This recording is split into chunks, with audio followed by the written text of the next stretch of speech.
Welcome to Fire Breathing Kittens, an actual play podcast. Every episode microplot is a complete adventure with a beginning and an end that fits into the overarching macroplot of the whole season. Because they stand sturdily on their own, you can listen to these adventures in any order and can skip any you don't enjoy. Today, we are playing using the combat mechanics from a game called Dungeoneering. In this game, players delve into the depths of a dangerous dungeon to discover traps, bad guys, and most importantly, loot. A bit of a disclaimer, it's our first time playing this game, so we probably won't do everything perfectly. If you enjoy these mechanics, you can find Dungeoneering on drivethrurpg.com/product/383958/Dungeoneering. That's drivethrurpg.com. Build your own Dungeoneering character and play a game with friends. Speaking of friends, today we are joined by Olathe. I'm Olathe. I'm very tall at 6'2", and I have corn yellow hair, tan skin, blue eyes, and I have pointed ears, of course, because I am an elf. I also like to wear dark clothing of the blue variety, and I am very excited to be here. Next we have Ava. Howdy there. My name's Avarice H, but you can call me Ava. So I am pretty short, unlike Olathe. I'm about 5 feet tall and about 95 pounds, so I don't weigh much.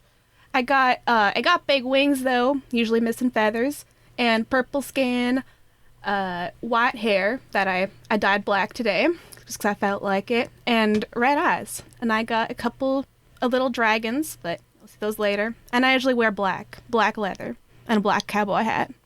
Nice. And finally, we have Flex. Howdy there, Flex Arcana. Nice to meet you. I'm Liam Hemsworth type, but after a recent accident, I'm a man stitched together by both magic and machine. Clearly, my eye and my arm are mechanical, and many runes hold my body together, lest I die and go to my dear beloved mama. But no, I exist on this earth, doing whatever job I can, scraping by in this hard place we call life. Excellent. And thank you. Before I explain the game further, I'd like the listeners to know that this is one of 2 episodes that we here at Fire the Breathing Kittens call companion episodes. Companion episodes are 2 games with 2 different sets of players that start out the same, but can have drastically different outcomes. Today, we're playing Dungeoneering, a game designed to be played between bigger games as a sort of side game, focused on grabbing as much loot as you can from a dungeon. Because of this, the game has basic stats and classes that can adapt to work with most other games. There are 4 main stats: might, intellect, agility, and favor. They correspond with each of the 4 available classes: warrior, magician, thief, and prophet. Would each of the players please state their chosen classes, anything special they'd like to share about their character, starting with Olathe. Well, Olathe is a warrior, which means she is equivalent to a fighter if you've come from our D&D episodes. And she can attack a lot. That's her thing. She can hit things a lot. And she also can lift really heavy things a lot as well. Those are her special abilities. All right, and next we go to Ava. So Ava is, in this game, a magician.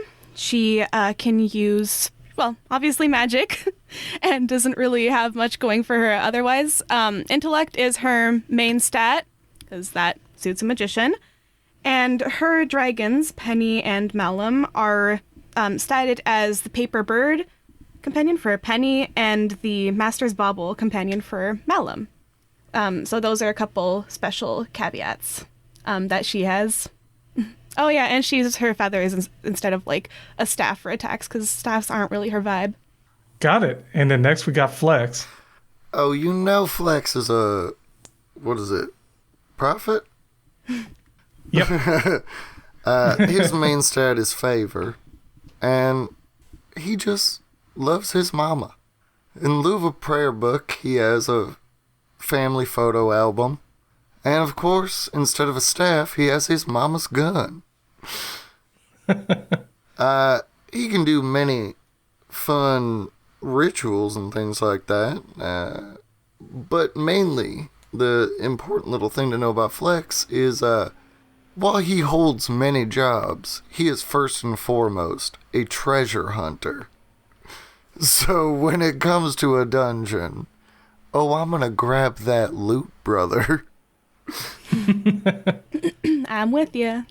Yeah, whatever can be sold for money, used for more power, that's what I'm after. Thank you. Now that we have a good idea of what each character looks like and has equipped for this adventure, let's begin the game proper with a quick synopsis. You're holding onto a signed job notice. It reads, Adventurers wanted, dungeon delve for riches and glory. The Nicomoy Museum of Natural History is looking for volunteers to uncover an ancient treasure vault. After recent seismic activity, a crag in the side of a nearby canyon formed.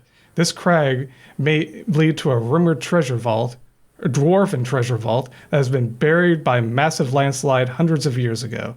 With this recent turn of events, we're in need of headstrong adventurers, willing to accompany one of our archaeologists in exploring this crag. Question, does it say that on the paper? Is it like crossed out warriors, adventurers?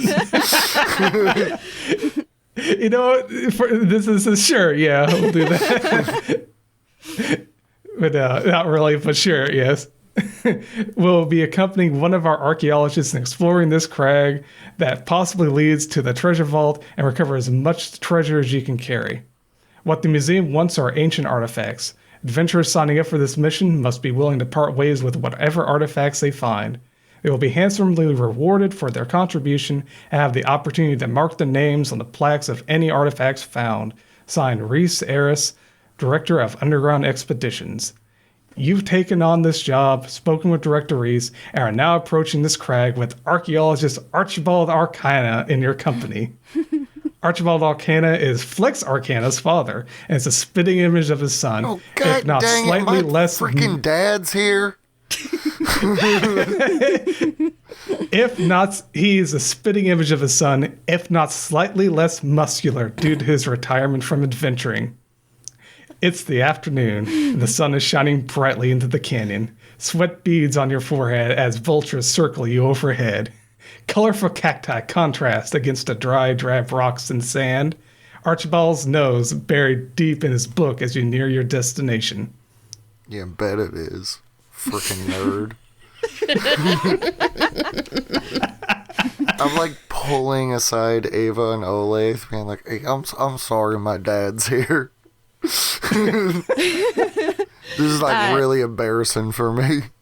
Are you saying that we shouldn't have saved him last time because it would spare you the embarrassment? Hey, I mean, if you need him, I'm just gonna lower my voice. If you need him sent to hell, I am disappointed in my father, and I am working through this. But I don't want to like freaking in hell, dude. Hey, I always wish I could put my dad there, but my mom won't let me. I won't be able to come back. So do you want me to kill your dad? Is that just a thing we're doing now? Olathe, do you need your dad murdered? Well, He motions no. to her like very sarcastically. I mean, well, unfortunately, my dad is already dead. But think of it this way, Flex. Oh shoot, I'm sorry. We've already dealt with your father before, so at least nobody new is getting to meet him and deal with him in your presence. Oh yeah, you guys already know what a nerd he is. That is true. And Flex, I as much as I would like to take you up on your offer, I must decline because I gotta protect him from even the stupid thugs he gets in business with. Well, hey, pinky promise, if either one of us needs our dad murdered, we got our bags, right? Sure, if my mom will allow it. So he puts out one of like his arm with all like the cursed runes that are stitching together his form that should be dead. Pinky promise. Is it like the mechanical one? No, this is the rune arm. Oh, okay. Yeah, I will take that. Pinky. I will do the pinky. Thanks. There's like a slight snap of magic as this pinky promise is made. Olathe will as well. You just made a deal with the devil. Oh! Hey, if your dad ever comes back to life and is evil, I will also murder your dad too. Yeah, And in same case here. you guys, in case the party members need witnesses, the vultures are as your witness. You got our back, vultures. Yeah, these are just Ah, or whatever Also, vultures. I've recently learned the ability to make inanimate things talk and become alive. So I can Beauty and the Beast stuff anytime we need, just so you know. Nice. good to know.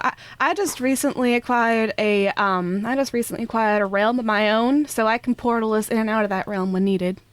Ooh. You don't need to know details of how I got it, but Olathe, what's up with you? something I Because we have. gotta go in this freaking dwarven dungeon thing, and like, what's our game plan? Like, what's our formation walking in? We need a tight formation.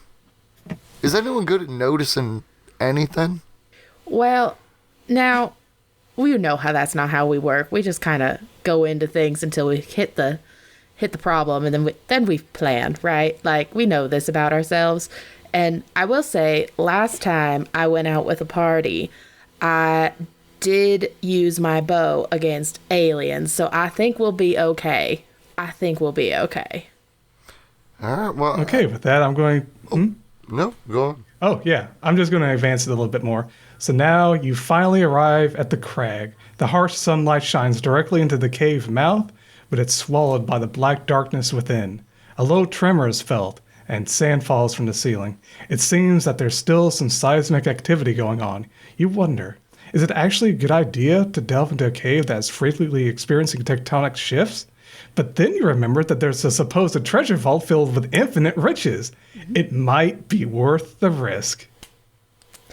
I look at Flex's dad, and I go, well, now, Archie, you're the nerd here. Do you got any maps or evil translations that are translated with directions, or what? As far as I'm aware, there was a supposed dwarven treasure vault that buried under a landslide in this general area hundreds of years ago. And now that this crag's formed, it might lead towards that treasure vault. I'm not sure what we'll find in there, but as far as I'm aware, should just be a straight into this cave system that might lead to. It had a roof. I remember that. He pulls out the book and shows you what the treasure vault supposedly looks like. Kind of looks like the entrance of a temple with some columns going up to it, and it shows like a big door there. And it's like this roof should lead, like, with that space. The crag should lead to that space there. Well, she looks at Flex. Should we be keeping, I mean, your dad kind of weakling. We probably should keep him in between us, right? At least as far, like, I know you were talking about formations, but that's probably a given. I look my father dead in the eye, and I speak to Olathe. No, we don't need to take care of him. If he's half the man that I was born from, he'll be just fine. He's coming out. He finally left the library, didn't you? You're going to be the man that I remember as my pappy. Or are you going to be the man you are? I mean, anyway, he'll be fine. And then I break eye contact and look at Olathe. Well, shall we? Let's shall. Yeah, as long as there's no digging involved, let's do it. Or you guys can do the digging. Yeah, you too. And you as well. Points at Archibald. He's like, oh, well, that's a plan. And then there's another low tremor, and Archibald's like, wait a minute. And he puts his hand up to the ground, and he says, well, I've studied seismology quite a bit in my time, and I know that's not an earthquake. That's more like an explosion, or like some heavy machinery, actually. And he looks up at you and he's like, oh, let's continue. Well, if someone's going after our treasure, they're gonna have to deal with us. That's our treasure. Yeah. Yes, let's get to it. Okay. Before the players delve into this cave, we need to go over party positions. There are 2 position lines, melee and ranged. Melee line can make melee and ranged attacks. The ranged line can only make ranged attacks, but may attempt to flee a fight with an agility check. Changing party position during combat costs an action. You can change at any time outside of combat. Everyone please decide on the party positions before entering. And in case you guys are wondering, Archibald wants to be in a ranged position. He doesn't have any weapons on him. All he has is the book. The book titled, what is the title of it? The History of Dwarven Civilization Guasso. That's his weapon, if anything. But he does have his fists, and he's still pretty strong. Still can pack a punch. Just a normal punch. not like Flex's punch. Speaking of Flex's punch, I will be in the melee range because I generally, even with my I'm going to be punching. I have a gun, and even with my gun, I still use it short range. It's punch, things go wrong. Okay, I guess I gotta shoot you. He's got his mama's gun, which is really strong. It really packs a punch. But man, does he not have good aim. Yeah, because his agility mod is 1, so he has to roll a 1 to hit with it. Man, it packs when he uses it, and if it lands. Ooh. Hence why I use it such close range, because I can't hit anything with this thing. It's not a good gun. It's just my mom's gun. It's your emotional support weapon. It's my emotional support weapon. Hey, you have emotional support weapon. I got emotional support dragons. Speaking of dragons, so go to Ava. Ava, what is your line, melee or ranged line? The only difference is that one is that the ranged line can't make melee attacks, but you can use an action to flee. Okay. I guess let's go melee because I probably will be switching between them. I can't do that much in terms of... Oh, actually, wait. I'm like about as bad at punching as Flex is at shooting. Because I think my might modifier is 1, and my other attacks are all ranged, so... I guess, okay, yeah, I think I should be ranged. Okay. Yeah, and Olathe. I am going to be melee. You're going to be in melee range? Okay. It works. I turned the 3-way pinky promise into a 3-way high five. As me and Olathe walk to the front, and Ava goes to the back. I send Malum to give you guys a high five as I go to the range position. I do kind of whisper to you my dad doesn't suck. You should be okay. You're not alone back there. I can handle myself, and then I wink at Flex. Gosh darn right. Fist bump. All right, and with that, you guys enter. You begin walking into the cave. You need to light torches in order to see. For those listening, Dungeoneering uses the mechanic called dungeon turns to track a player's limited resources. The 3 resources in this game are torches, nourishment, and rest. After a certain amount of dungeon turns pass, these resources begin to deplete. When each of these players' resources is depleted, they suffer a penalty. So you guys would, as you're walking to the cave, you guys need to light your torches, and you begin walking forward, and it begins burning. And it'll go out when you enter the first room of this dungeon. Or it'll not go out, but it'll begin to burn out. So you have 6 uses of each torch. So when you go into this next room, it's a dungeon turn, and it depletes it by 1. So in the first room you enter, after around 10 minutes of walking down a winding path, it straightens out, and a wooden door can be seen ahead. As you approach the door, you hear voices on the other side. Quick question. Why is it bad if the torch burns out? If the torch burns out, you are blinded, and that means you have to roll, I believe... There is a penalty. Let me look it up real quick. So it has It's near the I have top. it in front of us. It says Oh, you do? every 6 turns, torches must be replenished. Otherwise, they go out, and the dark characters are considered blind. Any action that requires sight has a 1 in 6 chance of success until no longer blinded. That's very rough. Okay. Yep.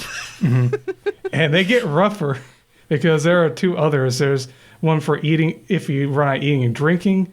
What does that one do? Any actions take 2 additional dungeon turns Oof. to perform while malnourished. Wow. So you're starting to run out of resources faster.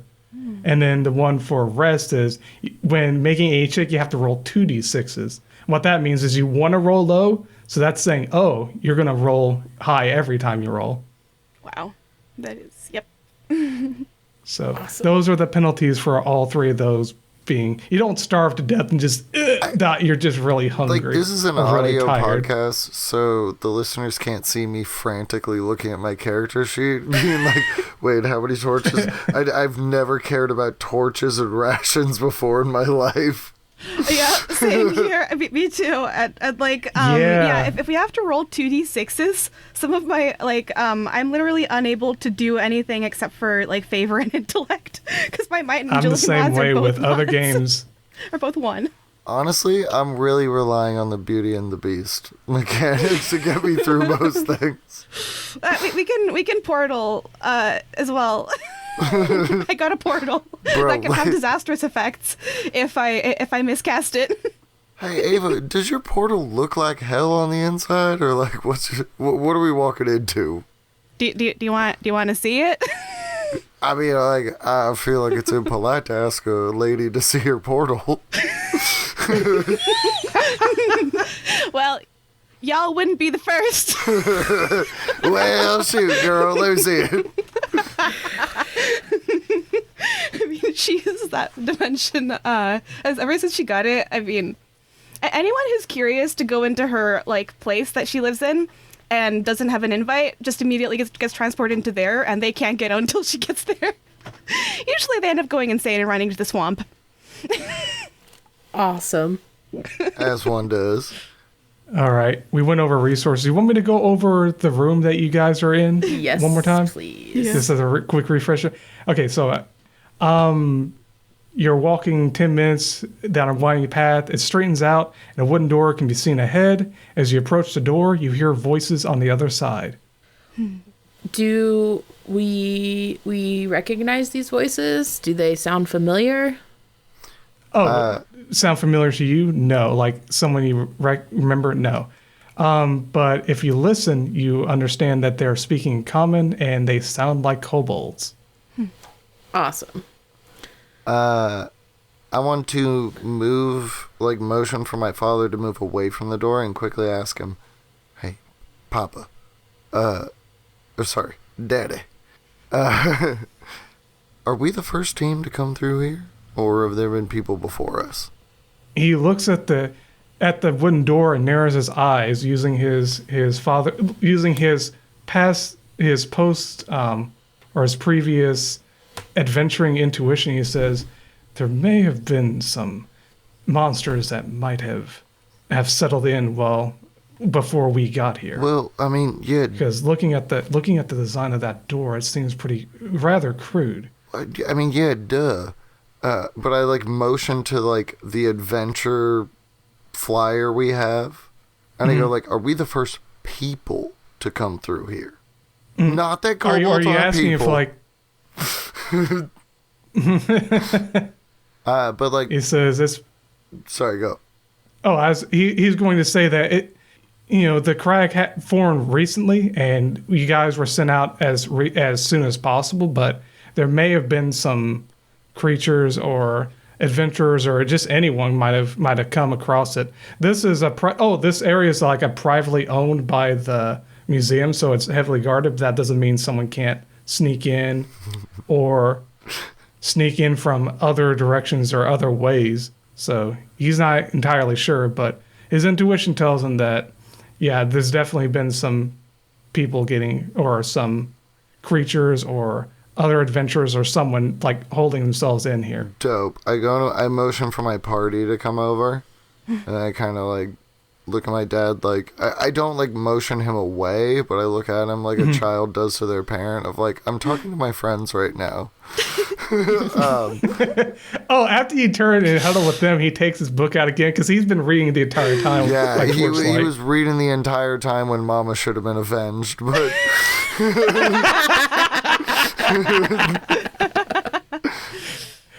And just so the listeners now know, that's why Flex doesn't like his dad.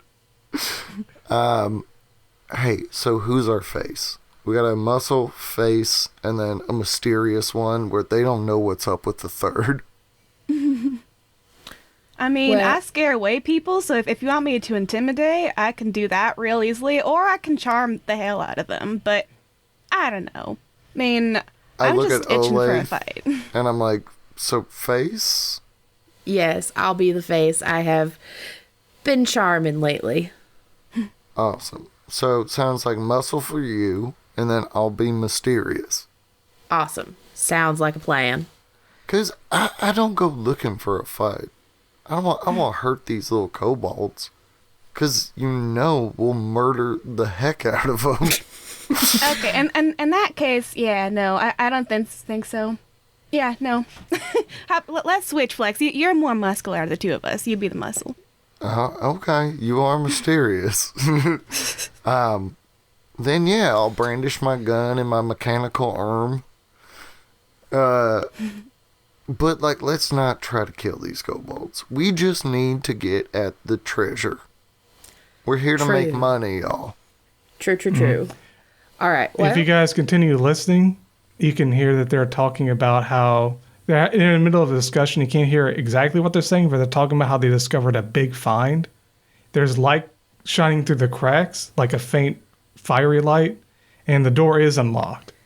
awesome. I make sure my bow is behind, switching out of Olathe, is behind my back, and then I knock. No, I don't knock. I just open the door and I go, howdy. As you enter, they're not right there. You actually say howdy, and you notice there are two paths in front of you. One's to the right, and it curves to the left, and you see the kobolds sitting around a campfire. So you open it up and you say howdy, and they're kind of far away, but they notice you and they look over and they see you.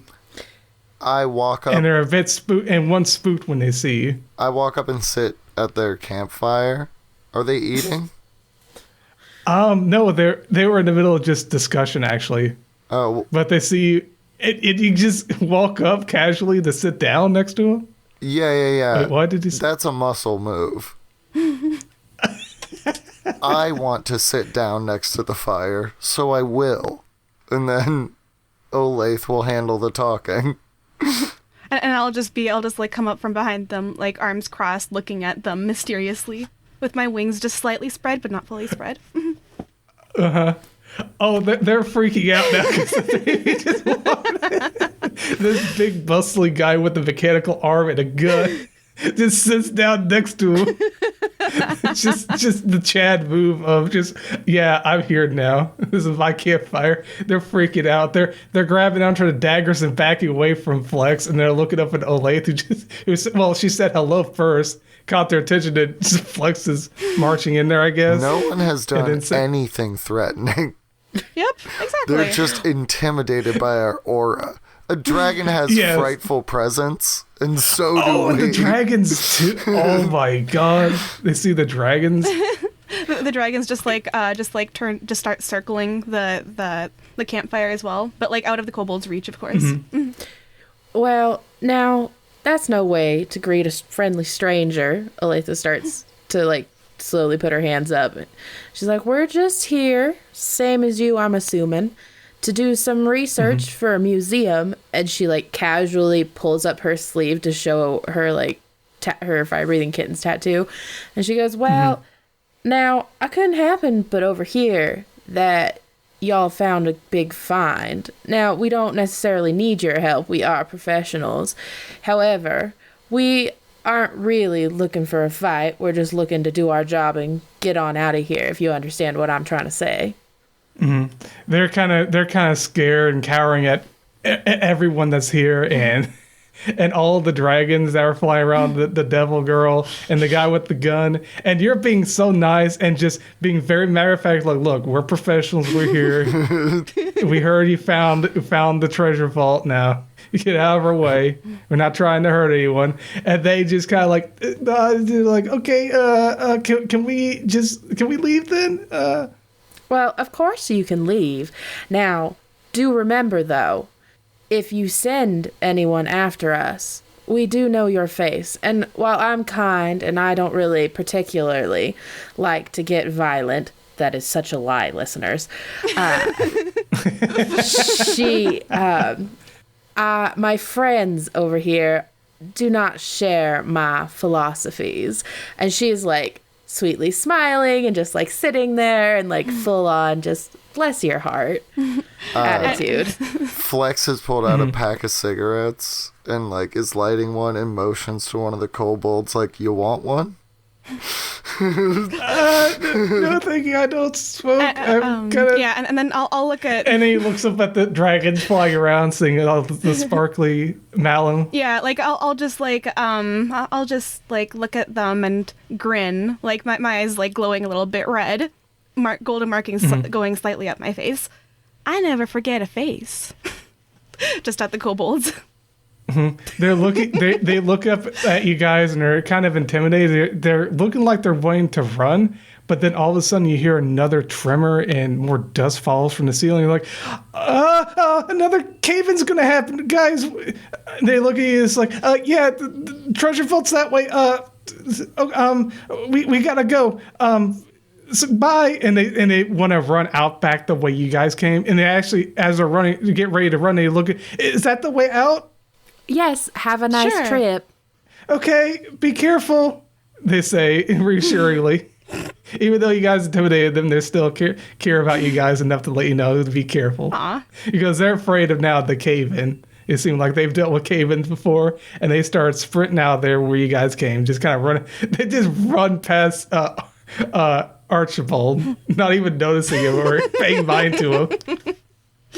I kind of look back to Archibald. They're just flailing their arms, running past his legs, running out of the cave. I give a casual glance to my father to see if he is proud of me. He didn't notice.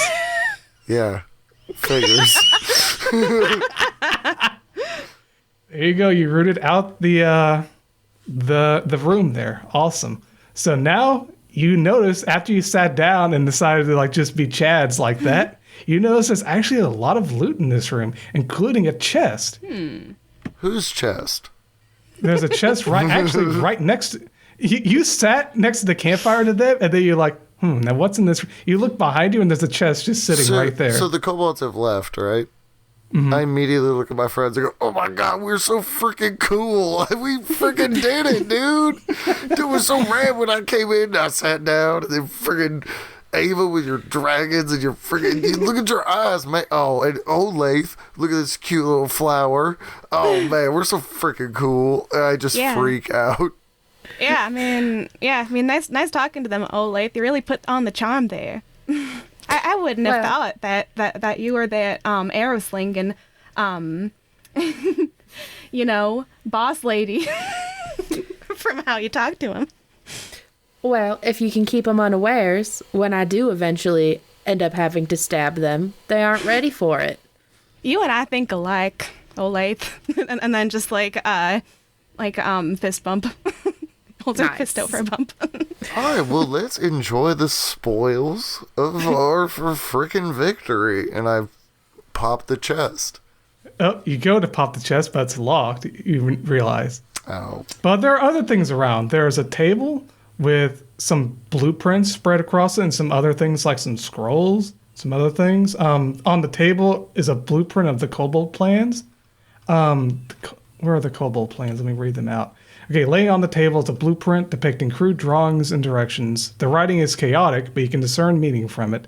The kobolds built an elevator nearby and began digging for riches. They dug up the big find, a huge bipedal mech with a drill hand. Over time, they managed to get it operational and started digging faster. They soon dug their way into the treasure vault, and they're setting up for extraction. Bipedal mech with the drill? That sounds up your alley, Flex. Dude, am I gonna get a freaking robot?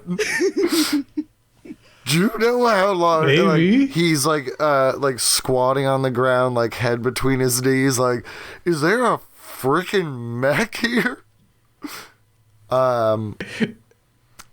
Yeah, Flex is freaking out, but is focused on the chest. What do I need to do to unlock it?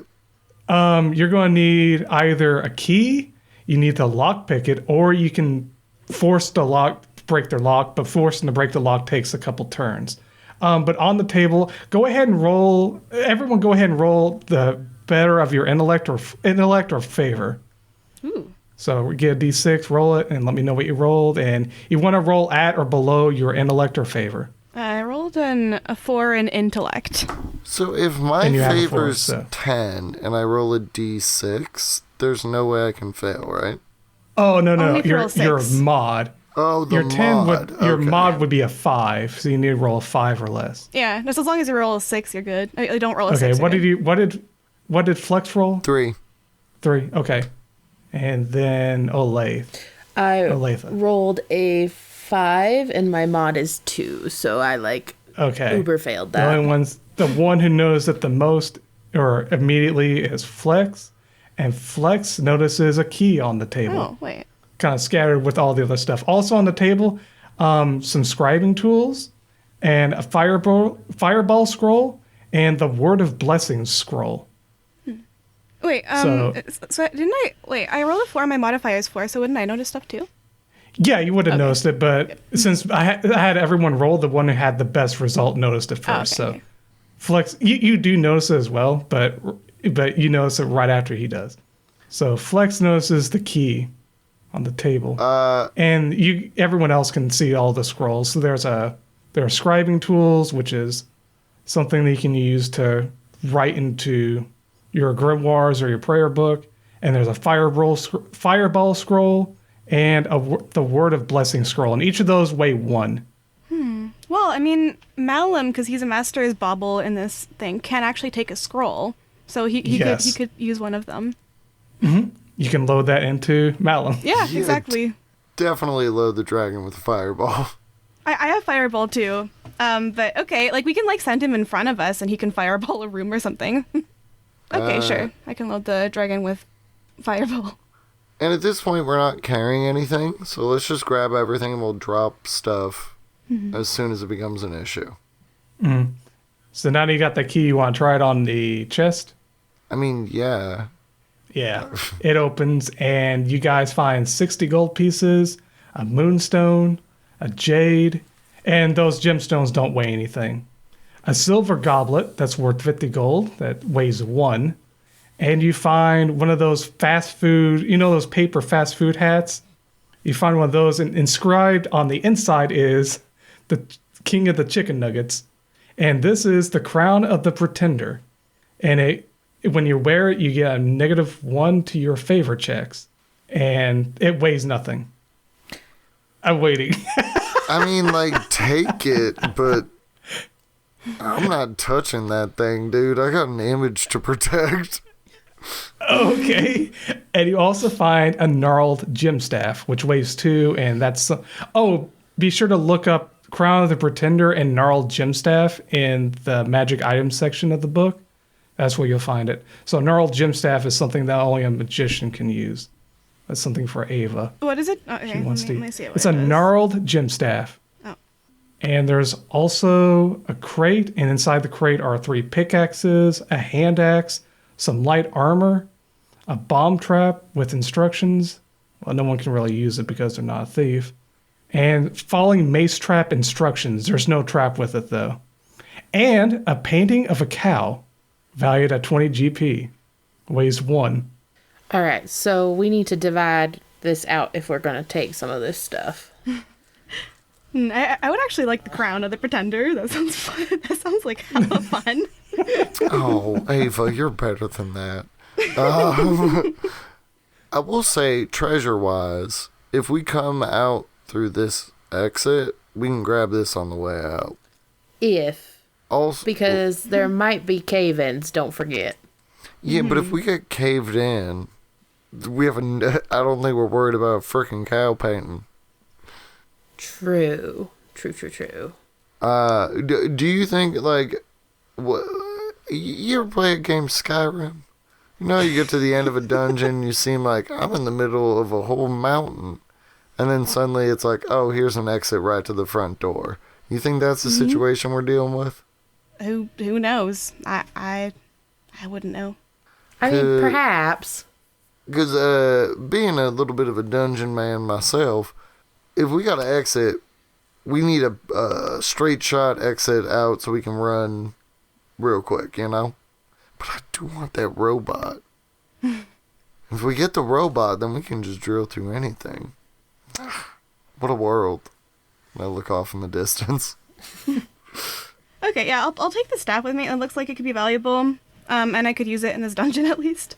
This isn't really something I usually use because it's just too heavy. Staffs aren't really my thing. I prefer swords. But you know what? This looks like it'll be useful in here, so I'll take that. I'll take the crown of pretender if no one wants it because this looks so cool. It looks so funny. Yeah, no. Oh, and the last couple things are in here is a barrel that's labeled with the Hestia's Bestia's logo, and it's filled with Hestia's Bestia's sour cream and onion chip flavoring dust. Flex These definitely wets his pinky, sticks it in, and then eats some dry. It's amazing and unhealthy. It's that so it's bad for you so bad. That's why it's so good. It is so delicious, so tasty. And there's also one last thing: a stylish red carpet in front of the table, valued at 25 gold pieces. It weighs 1, but So, carpet. what's our weight limit? What are we working with? Ava's weight limit is 5, and Flex and Olathe, you have a 6 because you have a little bit more might than Ava. All right, So I'm gonna not go a with lot. all this stuff is dumb. This is kobold level loot. Let's move on. I want the robot. We should probably take any documents relating to the robot, though, just in case we get there and we have to try to make it work. Also, that trap blueprint. I feel like that might be useful. Awesome. All right. So that was the following mace trap instructions. All right, and did anyone take down like the gold and gems and stuff? Oh yeah, anything that's weightless we grab.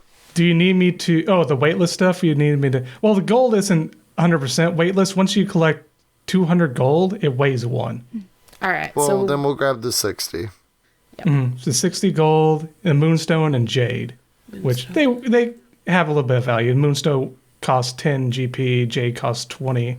And there's a silver goblet that costs 50 GP, but it weighs 1. Okay, so our total party weight would be 17, right? Yes. So what's the total weight of all the objects in the room? 1. Because you listed like a bunch of stuff and I forgot. Do you guys take the hand axe, light Let's armor, and the assume we pickaxes? take everything. Okay. Everything that would be 14. Okay, we take everything. And then we'll start knocking stuff off once it becomes an issue in the next room. awesome. Okay.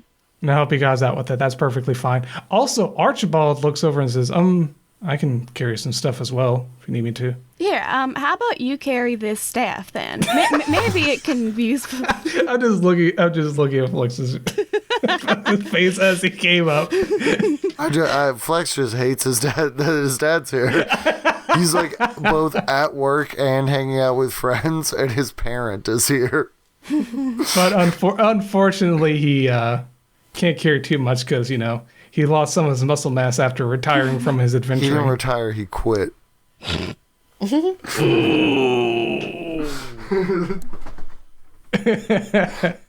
Okay. So just so you know, you can load some stuff off to him if you'd like. What is his All right. carrying capacity? Because I think it's best to 5. Okay, so 5, Same as so Ava. 22. So our total thing is 22. Who wants to carry the important stuff? Who wants to carry the loot stuff? And then who wants to carry the extras? I'll take the moonstone, the cup, that kind of stuff. Okay, so the valuables go to Olathe. So in case somebody falls on a hole, we can be like, okay, they had all the valuables on them. I'll take all of the hand axes, the rug, like the boring stuff. And then do you want to carry the magic, Ava? Yeah, I can do that. Okay. But yeah, I don't know about the staff though because it will be -2 to intellect. That means I cannot fail, right?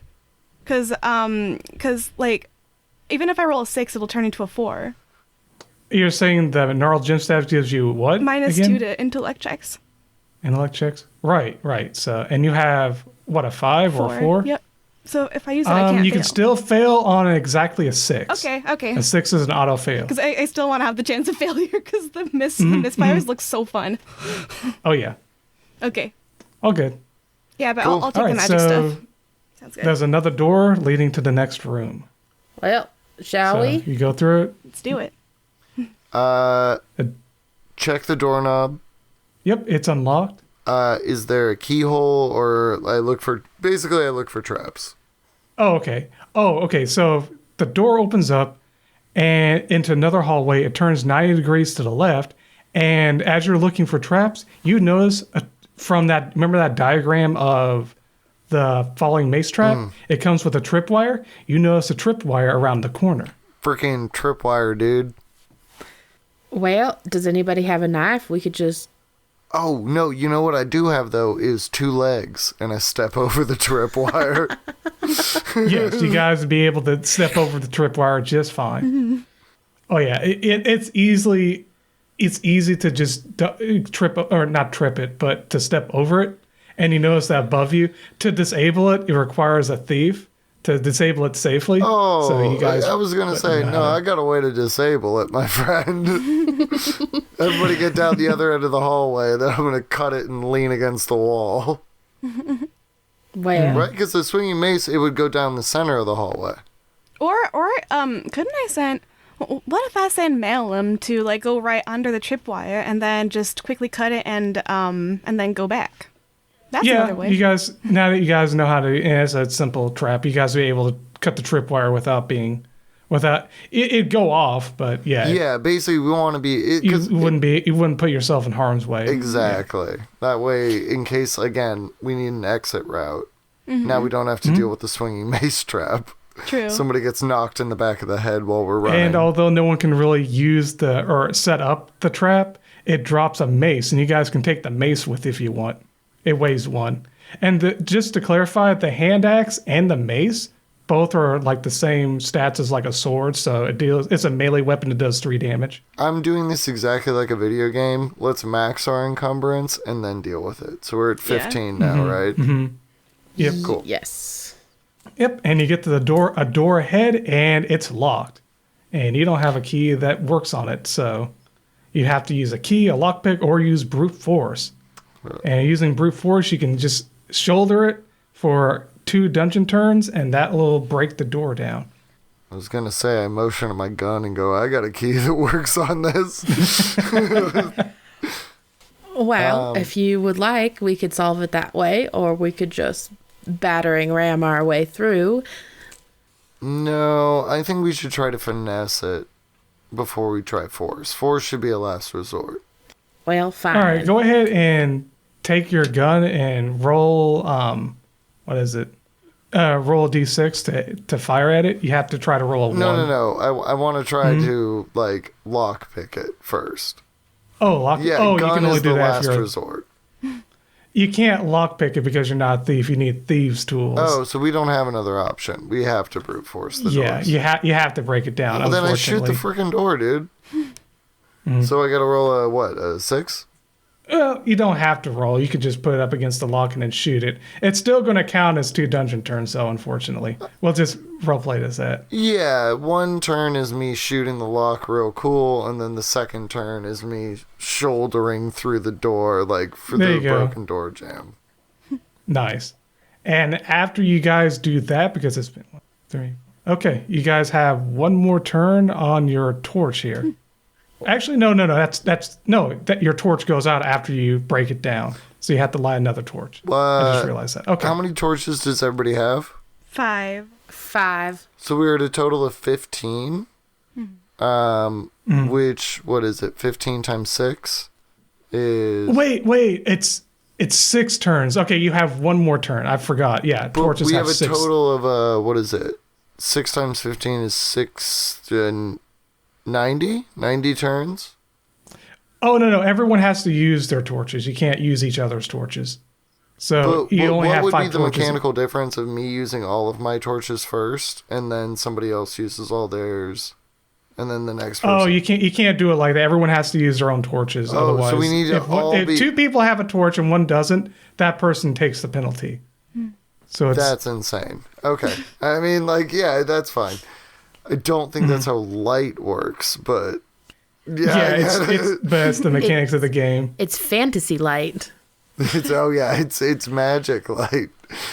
Okay, so we have a total then of 6 times 5 is 30 turns. And we're what? Turn what?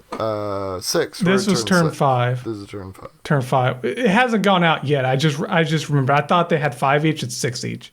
So you have one more turn on your torch. So we should think about the idea of the point of no return. Once we hit turn 15, we either need to find more torches or turn back and run out. Sounds like a plan to me. All right, so you break down this door and you walk in. The dust settles from where the door collapsed, and you look around. You enter a massive room. Imagine an upside down capital T. You enter from the bottom of the right wing. Directly in front of you is a flat 2-story stone wall with a red rug laid out in front of it. The wing you're standing in extends to your left, and a hallway down the wing to the right is a massive, and halfway down the wing to the right is a massive hallway lined with stone columns. Don't know if I described that well enough. Do you need me to kind of give you a better explanation? Is there like a fork is it like essentially a dead end and then goes to 2 hallways? If you imagine like that upside down capital T, like you're in the bottom right side, and the wing I'm talking about is the other side, the bottom of the T, and the big wide hallway with the columns is the big part of the T going up. We can go right to a big room, or we can go straight to something else.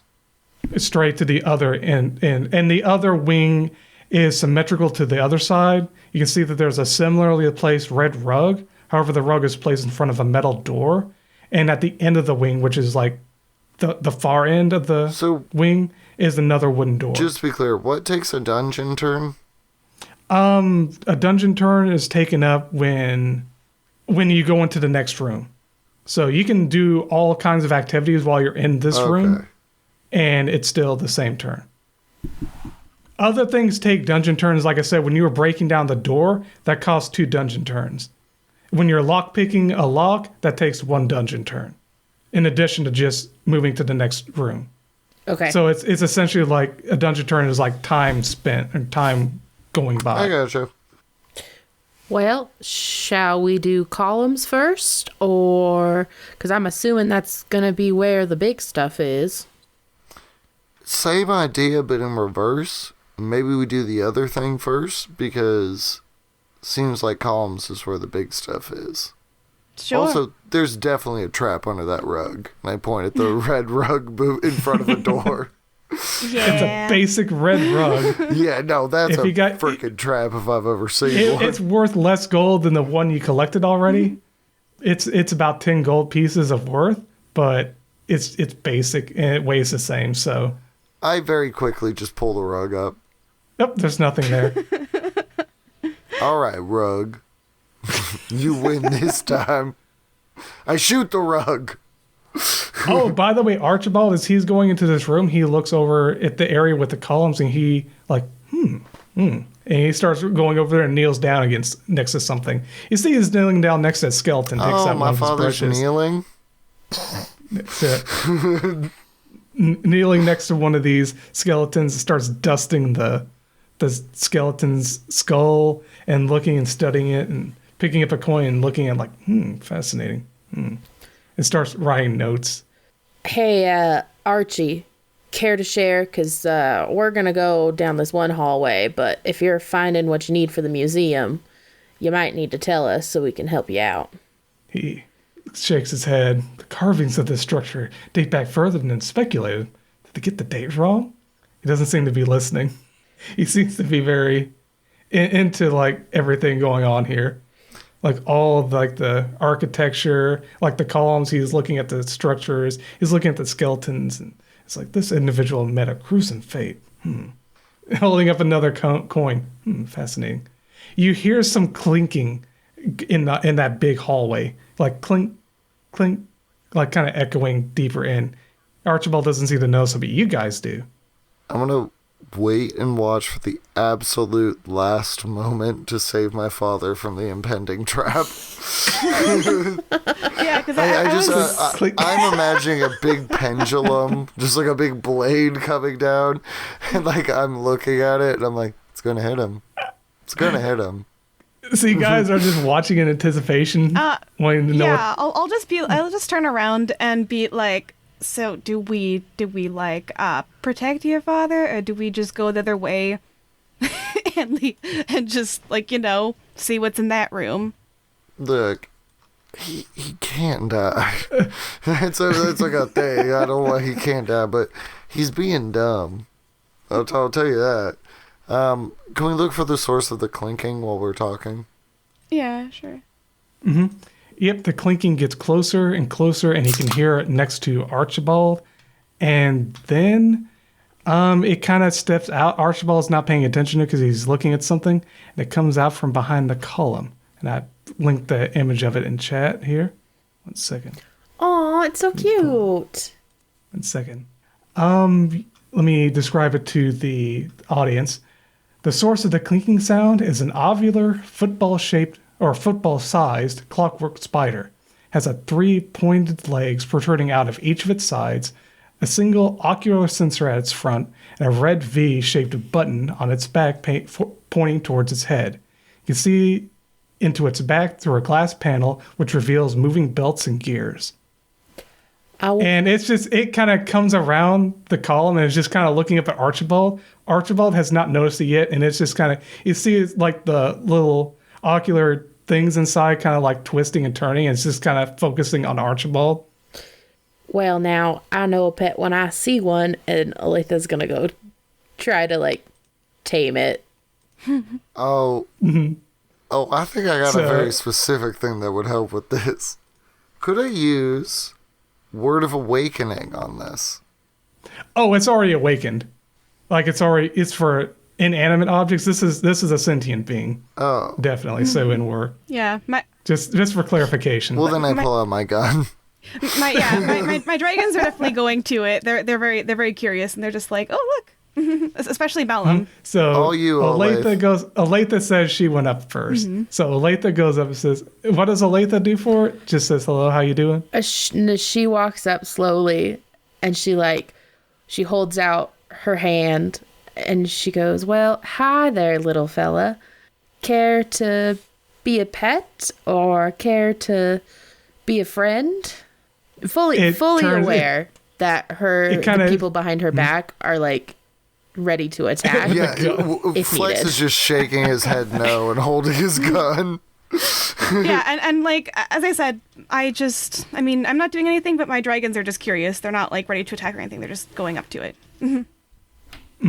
So it turns its little spider legs over, kind of turning around to face you, looks up. It kind of you see it its lens focusing in and out on you, and you just hear it go, doot doot doot doot doot doot doot doot doot, and it starts like just kind of crawling around your feet in a circle, real happily, doot doot doot doot doot doot doot doot doot doot, just dooting really happily around you. You're gonna get and the dragon starts spinning too. Dragon starts spinning with it too. It's just doot doot doot doot, and that gets Archibald's attention, and he's like, "Oh, that's one of those." And he starts flicking through the pages. Take a look. And he shows you pictures of these things. 1 second. I've got another picture I want to pull up. But he shows you another one. But this one happens to have a blue button on it. But it's a picture he has in the book he has with him. And it's like, these were clockwork spider helpers that they had. The dwarven architects. They're called arachnids, is what he calls them. 1 second. Let me pull this one up. So there's 2 pictures of these in his book, and he says that there was a red one and a blue one, and they had different pointed arrows. But you see another one, like I said, it's blue. It has a blue button that's pointing in the opposite direction. 1 second, let me pull up the messenger here. There we go. So the other one looks like that. And like I said, for the audience listening, it's the same as the other one, except instead of a red button with a V pointing towards its face, it has a blue V pointing towards its backside. Olathe turns to her companion and says, "See now, it's friendly, and Archie over here says that they were helpers for the dwarves, so perhaps they could help us navigate, or at least give us a cool pet." It's still duding around you. And I can imagine that, like, Malum's now just riding it, just, like, trying to hold on, and then Penny's, like, going after it, trying to bite. Like when a cat rides on a Roomba. Oh, wait, Malum's trying to ride it? As Malum goes to ride it, it actually presses his button, and you hear it go, doot, doot. and you see it like you just see its eye kind of turn off, and it just kind of its legs kind of fold in a bit like it just fell asleep, and all of a sudden you just hear of like gold coins spilling out from underneath it, just spreading out. It drops 100 gold pieces out from underside. I start petting Malum. Good boy.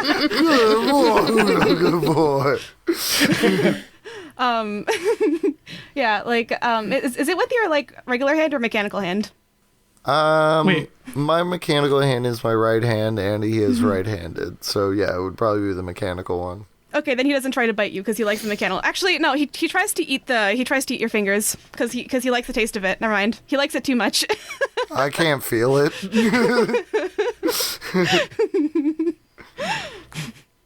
just bit off the tip of your pinky. Okay, well, I look at Ava and I go, you're going to have to deal with that. It's going to come out the other side and I want it back. Bold of you to assume it will come out. my coins certainly don't, so I have to store them somewhere where he can't get to them. It's a good thing that you're carrying the treasure, Olathe. Otherwise, you'll be all be gone by now. I look at him expectantly like, don't you eat that treasure. Don't you eat that treasure. he's like going for it, and then like, no, yeah, no, he's holding out the finger he ripped off. No. I'm just gonna be like, Penny, you deal with that, and then she's gonna just like go in front of him and start hissing. They're just gonna have a little squabble over it. So now we're at a total of 160 gold, right? Mm-hmm. Awesome. And just so Olathe knows that this counts as a companion, just like Ava's dragons. This one counts as a companion, and it has a load of 1 if you're carrying it when it's inactive, like it is now. But when it's like active, it's low to 0 and it just follows you around. And as you can see, you can hold on to coins. Awesome. Oh. So it's like a piggy bank, but a spider clockwork piggy bank. Mm-hmm. Olathe just takes it, and because there's just the one of them, right? Or is Mm-hmm. Yeah, so I just take it and I put it in my pack for now, and then we'll get it out if we need it. Okay. But are you putting the gold in it, or Well, we don't need to could, yet. no? we don't need to. Yeah. Got it. Okay. Because if As you go to if anything falls in a big hole, it's just gone. If the companion, we put all our money in it and then it falls in a big hole. Yeah. I see.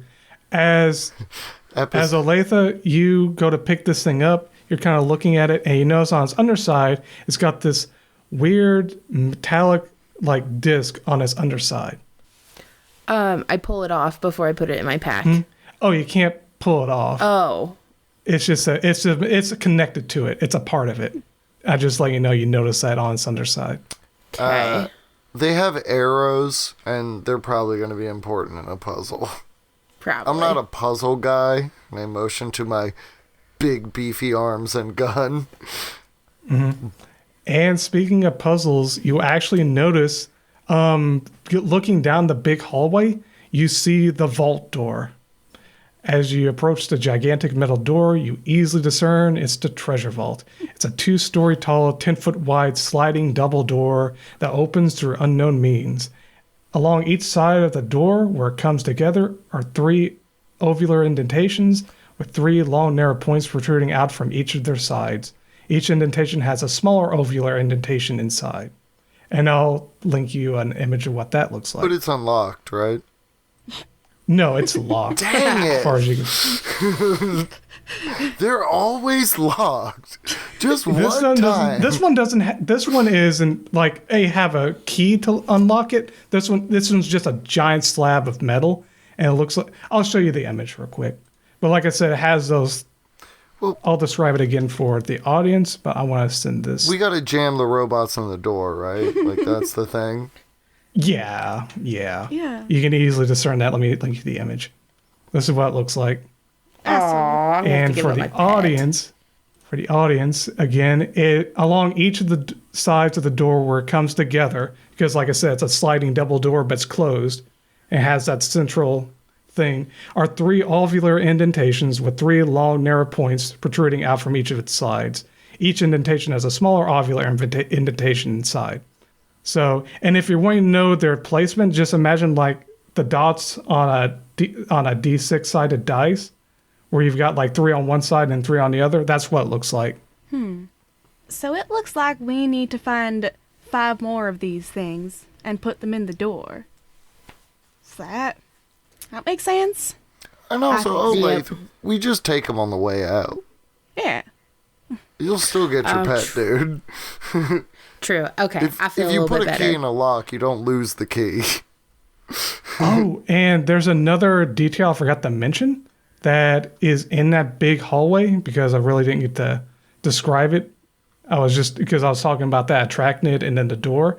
But to generally describe what the hall is like, you stand before a great hall. 2 giant rows of columns support a stone roof that extends between the 2-story structures on either side. A closed stone bridge connects the structures above. Half-buried dwarven skeletons litter the hall. In the middle of the hall is an altar and a pool of water. And at the end of the hall is the gigantic metal door, the vault door. I'm staying far away from that altar.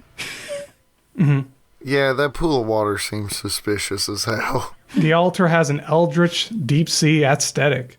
Oh, maybe it's not that And- bad then. It's just like the No. good kind of holy magic that I don't can't be mess with around. the Cthulhu, Where it's dude. coming from Ava. And the altar and stones surrounding the pool have runic symbols of an unknown language. See, now you're talking my language. Now you're talking my unknown language. Well, Okay. Oh, wait. how are we going to tackle this? We gotta go find some extra bug buddies. There are 2 other doors over on the other wing. You guys need to remember, there was a metal door leading into that 2-story structure, and then there was a wooden door that was just at the end, sort of similar to the ones you broke down. We got to clear it room by room. Yeah. So do we do the So, wooden door or the metal door? Wooden seems more basic to me. So let's do that one first, get the boring stuff out of the way, then do the metal door. Sounds like a plan. Plus, you If you guys just are break it again, or can I like if I fireball a door, will it burn down?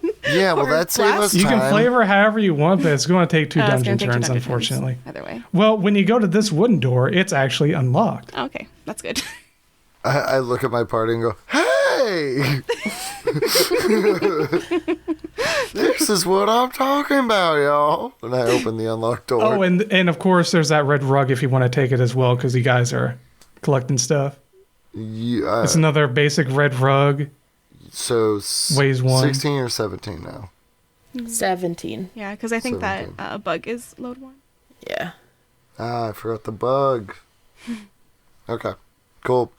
All right, so now you enter this next room.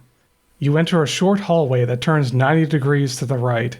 There's a stairwell leading up to a wooden door at the top.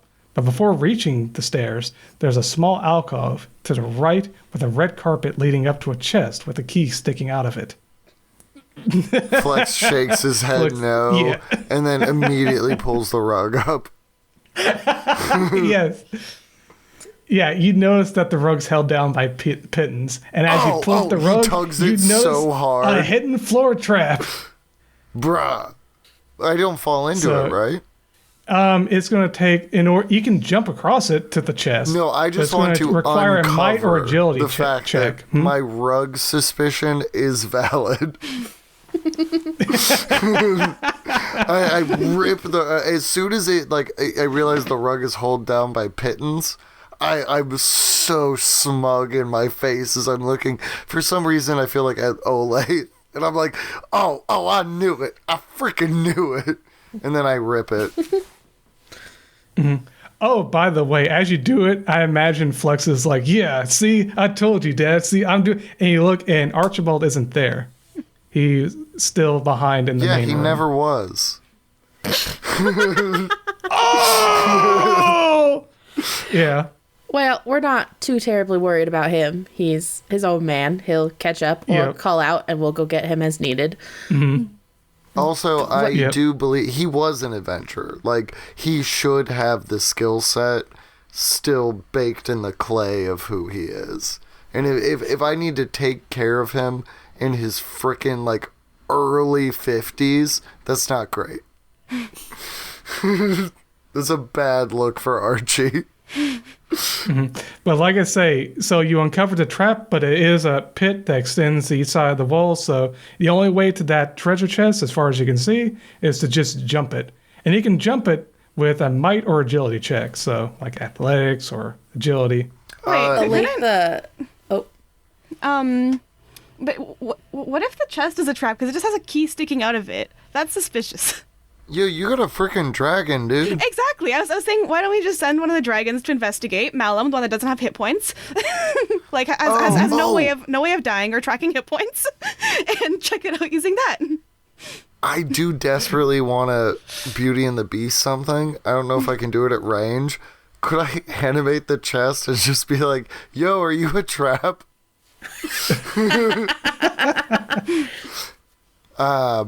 But no, do your thing, Ava. That's I worry. It's obvious bait, right? And I don't want your dragon to get eaten by turning a key, you know? Well, the thing about him is that he's made of glass. So then, if he gets shattered or something like that, he'll just reconstruct. Is that how glass works? Well, he's a magical glass thing. I don't know. He became the size of a horse when we were fighting in an arena once. So I don't think that's how glass usually works either. I look at him with like renewed respect. Yeah, Malum's cool. So you're going to send Malum over to open the chest? Malum goes over, opens the chest, kind of digs inside, throwing out a bunch of gravel. You see a pickaxe come out. And then you see him grab something, and it turns over, real smile on his face, something in his mouth. It's a painting of an onomatopoeia of the word ow. It's so proud. It's worth 20 gold pieces. That's the only thing of value it sees. Well, it sees something else. It grabs like a pack of something. You see it bring over that and a pack of something to you one at a time. So it brings over that painting that's worth 20 gold pieces. And a set of thieves' tools. Oh. So now you guys could actually use the thieves' tools like a thief. So now we don't have to So do you can that. actually pick locks like Flex was trying to do before. So now we Yo, don't have to do Flex's whole opening doors and force nonsense anymore. That's good. I didn't invent opening doors by force. And also, anybody else think these dwarves are kind of freaking smug? well, and the other thing too is these are dwarves, right? So they are usually metal workers. It's interesting that they have all these paintings. Like, why does this room exist? Like, I'm motioning. Like, did they build a whole trap just to put a box with the key in it? And then it says, ow? Like, imagine if we fell in that pit. That would have been mighty rude. Mama wouldn't have liked that. Maybe they were working with devils. Because sure seems like it. That's Hey, and then she takes up a notebook and like takes notes for like what she wants to include in her like realm. like, Flex is about to mention, like, yeah, it's bad to work with devils. And then he looks at Ava and is like, oh, I need to look inward. Ava just like glares at him for a second. Right, but the thieves' tools and the painting both weigh 1 each, if you want to keep track of that. And also the carpet. Another basic red carpet weighs 1. Who So has the we're at highest 20? agility? Because I think that's what you use for thieves' tools, right? Well, so Olathe It would be has Olathe. Olathe has a thing where she can make what's my 2? Or is this, so I know we talked about earlier that I could sub my agility for might. Under my ability for heavy lifting, that's still might though. Yeah, it's still might. Okay. So Yes. I can pick 2 things and make them weigh nothing. So Olathe kind of holds out her hand and she goes, well, now I think these are going to be mighty light on my person, and I will be able to use them well in trickery if you don't mind me carrying them. Can I meta for a second? You pick two individual objects that then weigh nothing, right? Yes. That's the way it works? Mm-hmm. So, like, Ava found that staff that is 2. Well, it has to be I something have to carry it, though. Yeah. Well, no, but what I'm saying is, when we find objects that weigh, like, oh, you want this big gold statue? Well, its weight is 5. You could then make that weigh nothing. Yeah. So let's not drop it on things that weigh 1. Exactly. You know? Yeah. Like. Yeah, I don't know if you can shift no, it. that Like, makes sense. let's. I like to imagine. Yeah. With the class, if Warrior fits with Olathe, even though it's like modded for agility and bow, it's still like the whole heavy lifting. I imagine Olathe goes around like she's carrying around like big boxes around the farm or bales of hay, and like the occasional little calf on her shoulders. So she's got some muscle. Well, I also she's got like some of that. angles. She like knows how to carry things. You know. Oh yeah. Ergonomics. Yeah, okay, that makes more sense. Yes. So So now we can unlock doors. That's great. Well, she kind of nudges Flex and goes, "Do you want another rug, or can we leave this one?" I still got some room on me, and I motion to my back. We're at 20 out of 22, so we don't have to drop anything for 2 more objects. Awesome. and okay, see, there's that stairwell leading up to another wooden door. Do you guys go there? Or do you guys go back? Yeah. Okay, you go there. Yeah. Also, I All right. just pictured like Flex's room at the guild hall, and just so many rugs. Rugs on rugs. His floor is like a firm 1.5 inches off the ground because of all the rugs. A real rugrat. Oh man, my dad All might right. be dead.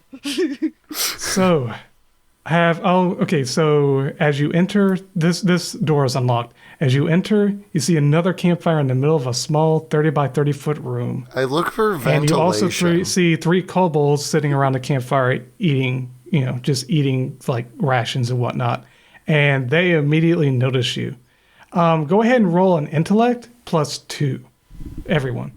This is sort of like a passive perception. So like +2, that would be 4 for me. Yeah, so that would be bad. That's Actually- bad. So actually, you roll. Actually, just 2 since I have the staff. Yeah. Because I get dang. +2 Okay. minus 2. You notice it. 5, which is 1 over. Or wait, my mod is 2. Wait, sorry. So that's be 3 over. Yeah, so 3 is bad because my mod is 2, right? You don't want to roll high. You want to roll low. I rolled a 3. I crit failed. Thankfully, Ava. Me and Olathe are Ava mid with her conversation. eagle eyes is able to notice it. You notice that there's like some stone slabs coming into the room, and underneath one of the slabs you see a trap of some sorts. But you can easily step around it. You're not sure what it is, but it is a trap. It's like, imagine like a tile that's kind of lifted up a bit. So you're able to notice that and let everyone know that there's like a trap there.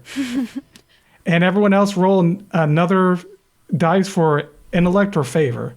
Highest of the 2. Oh, we chilling. This is more bro. like That's the 2 on the dice, and my favor is 5. oh, you definitely got it. So out of just luck, you're able to notice that on the right side of this room, you notice a crack on the side of the room, like in the wall, like it's a cracked wall. It's poor masonry. And with that, initiative starts because these guys are looking like they're about to run back because there's a door on the other end of this room, or attack you. I But immediately looked at, they're loaded up. They're loaded up with like sacks of like money and gems and everything. I immediately looked at They see Olathe you. because she is the face. Well, howdy there, boys. This can go one of 2 ways. 1, we kick your ass, potentially kill you, take your stuff. 2, you kindly take off and leave. I guess there's 3.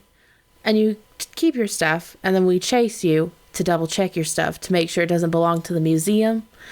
Or 3, you just surrender and go on out. Now, I don't particularly care for violence, but I do know, and she gestures to her companions, that these guys have been... Flex has been slowly and methodically, like, pulling his gun out, making sure it's loaded, pointing it directly at a kobold. Yeah, I'm, like, I have, like, some fire right between my hands. I'm just preparing a fireball. Yeah, just as she's like, my companions, we're both just like, okay. Okay, so what I want Olathe to do is go ahead and roll for favor, but subtract 2. The favor is like intimidation. Is the best way I can... It's meat to beat, so I have a mod of 2, and I rolled a 2. You rolled a 2? And minus and that 2 was is... before the minus 2, so that's I rolled a 4 minus 2. And it got okay, you're able to do that. You did good. So you pass. Yep. They put their hands in, they're like, okay. And they drop all their stuff and they say, it's like, we're leaving, we're out of here. Run! And they run out the door, opposite side of the room. And they're screaming and they're flailing their arms above their head, running up, down the hallway you see they go into. Flex scratches... But you're not sure where they're running to, actually. That's what I was going to say. Flex sort of, like, scratches his head with his gun and goes... It seems like they're just running for their lives. If the only exit was the way we came... Sorry. If the only exit was the way we came, they would have ran past us. There's another way out that way. I'll do a quick common sense check. You remember that they built an elevator. Remember the blueprint plans? But where does the elevator go? Why didn't we take the elevator when we came in? Because they're just going deeper. From what you in the saw, hive? they dug from outside into here. Okay, from what you can tell. So yes, there is another exit via elevator. There is another exit. Yeah, common sense. They're running away. Well, and they're now, running to the only exit they know of. Whoever hired these kobolds did not do their research as far as bravery. I was kind of looking forward to a little bit of a fight, but oh well, I guess we are such a well-oiled machine of adventurers that we are slightly intimidating. Flex, flexes his mechanical arm when she says well-oiled machine. And as they ran away, yes, they did drop all their stuff. It was like, we're taking your stuff and you get out of here alive. And they did that. You see one of them has dropped this heavy bag of one of those big money bags of just coins that dropped down, a key. But another one dropped down a little small sack of gold and a diamond and some bomb traps and whatnot. Oh yeah, the thieves tools. You can actually use these traps now. Total and some other ones weight dropped of some loot. Gemstones and whatnot. Bruh, we're playing the game. What's the total weight of the loot? Well, I'll tell you the total weight of loot after we come back, because it's time to take a break. So, and we can begin. I'll begin letting you guys know what you guys see in this room, what you guys find, and I'll remind you what's in here. Oh yeah, and joining us today were Ava. I let the fireball just go in the far corner of the room, and it goes like. Couldn't hold that one much longer. Flex looks at his arm and realizes he can make objects become sentient. And he's like really thinking about something. And Olathe. Olathe's having a great day with her intimidation checks. Now, if you would like to hear more and support us and give us just a little bit of encouragement, and you've been listening to Fire Breathing Kittens one time or 215 times, then feel free to drop us a review on whatever podcatcher you listen to our episodes on, and we'll read it on air. Thank you. All right, we'll see you when we get back from break. Goodbye, everyone. Goodbye. Bye. Today's mid-episode shoutout is from OK-Tennis330, who says, quote, William, if you're listening, this is from Megan. Loving you has no end and no beginning. Loving you is everything. It is infinite in time and limitless in magnitude. End quote. You can arrange for us to read your shout-out at firebreathingkittenspodcast.com through our partnership with Buy Me a Coffee. We have paperbook, ebook, hardcover, and audiobook adaptations of our adventures on Amazon and Audible. Lastly, we don't pay to advertise our show, so the only way we can grow is if you tell somebody about Fire Breathing Kittens. Thank you. And we're back. Would someone like to give us a recap? Let's roll a dice. All right. I'll roll dice. I'll take 1, 2. Ava, you take 3, 4. Olathe, you have 5, 6. Yeah. So, Olathe, I rolled a 6. Olathe. Awesome. Well, so far our party has met up and we only party together, apparently, and go on adventures together. And we are working with Flex's daddy, and we are helping him find some objects for a museum. We have currently gone through 2 different little dungeon areas, and we have 1 of 6 bugs to solve things. And supposedly there is a robot that we are trying our darnest to get our hands on. Y'all know it looks super cool riding a robot. If I pulled up to the tavern in a robot, people be like, True. oh, dang, dude, is that your robot? And I'd be like, oh, yeah, it's mine. I found it in the dungeon. He's adopted. yeah, my robot's a rescue. Hey, genuinely, and I hug both of my companions. I love hanging out with you guys. He would just like. And as you're hugging your companions, you guys... The hydraulics in my arm force Ava to stay in the hug. She just like flaps her wings for a second, but then just like relaxes. No, Just like... I know you're a main cat. Let me love you. You see her eyes are just like a mixture of like glazed over and then like also just like rage inside of her. But then there's just like a bit of her that just accepts it. And she's just like, okay. Mm-hmm. But she's like, Flex, if you don't, I swear to God. No, not to God. You're into what? So... Wait, what? You're gonna find a turn to some paladin levels? You're gonna be a cleric like what Mama wants from you? In this game, I'm a religious character. Oh, sheets, dude. Let's go do this dungeon. So, while in the middle of doing that big group hug, you guys are kind of reminded, oh, those kobolds dropped a bunch of stuff, including this giant sack of money. So, you guys find a sack of coins with 200 gold pieces, and it weighs 1 because it's 200 altogether. And also a key. And there's also 50 gold pieces, a diamond worth 100 gold, another 50 gold pieces, and a jade and a tanzanite worth 20 and 50 each. Does anyone want the gems? Like, to keep as, like, a personal effect? Oh, I do, actually. Yeah. What do you want? All of them? Because I don't care. Okay, sure. All of them except for the diamond, maybe, so someone can sell that. So a jade and a tanzanite. Go ahead and record that on your sheet. And then what is the value, total value of gold and the remaining gems? Mm-hmm. It's another, you got 200 in a stack, and that weighs 1. And then you've got another just 100 gold pieces and a diamond worth 100.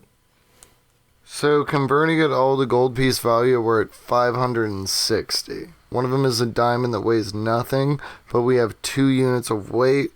And guys, we finally hit it. We're at our weight limit. We're stacked with treasure. And no, I will not drop the rugs. Well, you've got 3 pickaxes that weigh 1 each, so... I also want the pickaxes. No, And I want that painting. Which one? The frickin' cow or the one that says ouch? I don't think I like ow. these ancient dwarves. The one that says ow. You don't need no cows here. To describe it in a little bit more where detail, are you gonna put it? It's a red Wouldn't spiky... you like to know? Hey, you know what, Ava? I would. And he gives you a big cowboy wink. That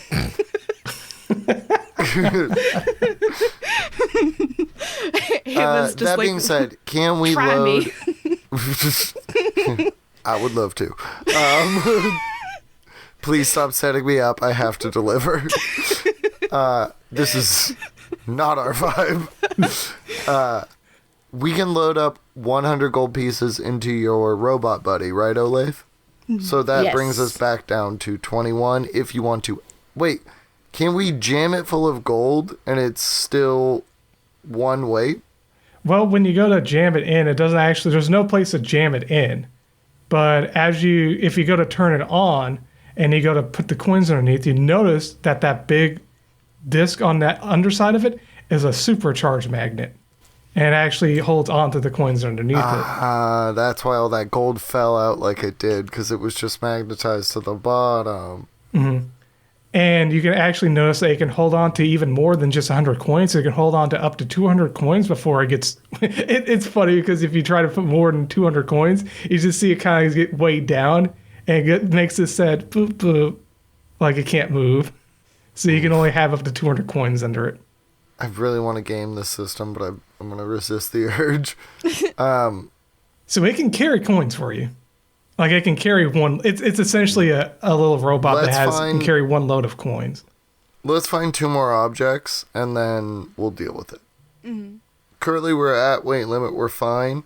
If we turn this thing on and it becomes a companion, we now risk 200 gold coins versus big hole. You know, the big hole conundrum. But we don't have to yet. So let's not. Smart move. Dumb move. Yeah. Sure. That sounds right. Yeah. Let's go see. We got to try to actually, I turn it on while we're sitting there trying to like sort through things. And I look at the little bug and I go, "Hey, bud, do you have any siblings, friends, anyone that you could help us find?" It doesn't understand you, but it's bouncing happily and going just doot doot doot doot doot. Okay. Doot, doot, doot. It's kind of singing a song to you. I But it's really just feel like I bouncing. could Beauty and the Beast this thing. And then it would be able to talk. It's doot-dooting real cute. But like, we've been focusing a lot on my mechanical hand. I also have a magic hand. And it's like, ooh, I feel like I could do some magic on it. Like, fingers are wiggling. Like, do I feel like my prayer would go fully unresponsive, or could I make this thing a little bit more sentient so it could talk? No, you wouldn't be able to do that. But you do notice that after singing this little song to Olathe, you see it look over at that. Remember, there was a cracked wall. It looks over that cracked wall and it kind of crawls up to it and just looks at it. Yeah, I know the masonry sucks. Let's ignore it. Maybe It seems it's like trying it's to tell us that transfixed on there's something. Yeah, maybe it's trying to tell us that there's more of its buddies beyond that cracked wall. Oh, you think that if I was just to punch and then mechanical hand, like I start breaking away, like at the crack to like make it bigger and hopefully reveal something? No, it's going to require something more more defined to actually... Like Yeah, a we have 3 pickaxe? pickaxes, Yeah, right? it's like a pickaxe. Before you guys start pickaxing away at this wall, there is a chest in here and some stuff on a table. Does the chest or the table have legs? Yeah, the table has legs. Oh, so it's gonna leave? It's gonna walk away? Wait, what? That stuff isn't going anywhere. Wait, what do you mean by has legs? No, the table has table No, legs. I meant like in the way that people have legs. I was setting up to a joke where you'd be that like, was no, okay, they don't okay, have okay, legs. okay, I was- And then I was going to say, oh, well, then they're not going anywhere. Oh, But wow. it's cool. Jokes get funnier if you explain them. Yeah, that's totally how it works. No. What's on the table, my friend? You see 2 pickaxes, a light wooden shield, which if you equip it, you get +1 to your DR. The Word of Blessing scroll, the Word of Awakening scroll, concept art of an anthropomorphic wooden hand named Handy Randy, a broken wood carving kit, and a failed wooden carving. Handy Randy. I don't know if you guys got the little story. There's a little story behind it. So you see this concept art for an anthropomorphic wooden hand named Handy Randy.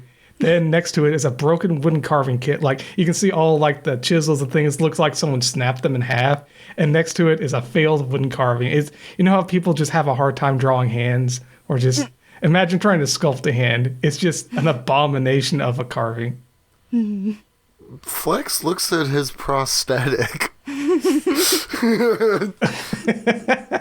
Could I hear the story behind Handy Randy? I'm sorry. No. I need to know more.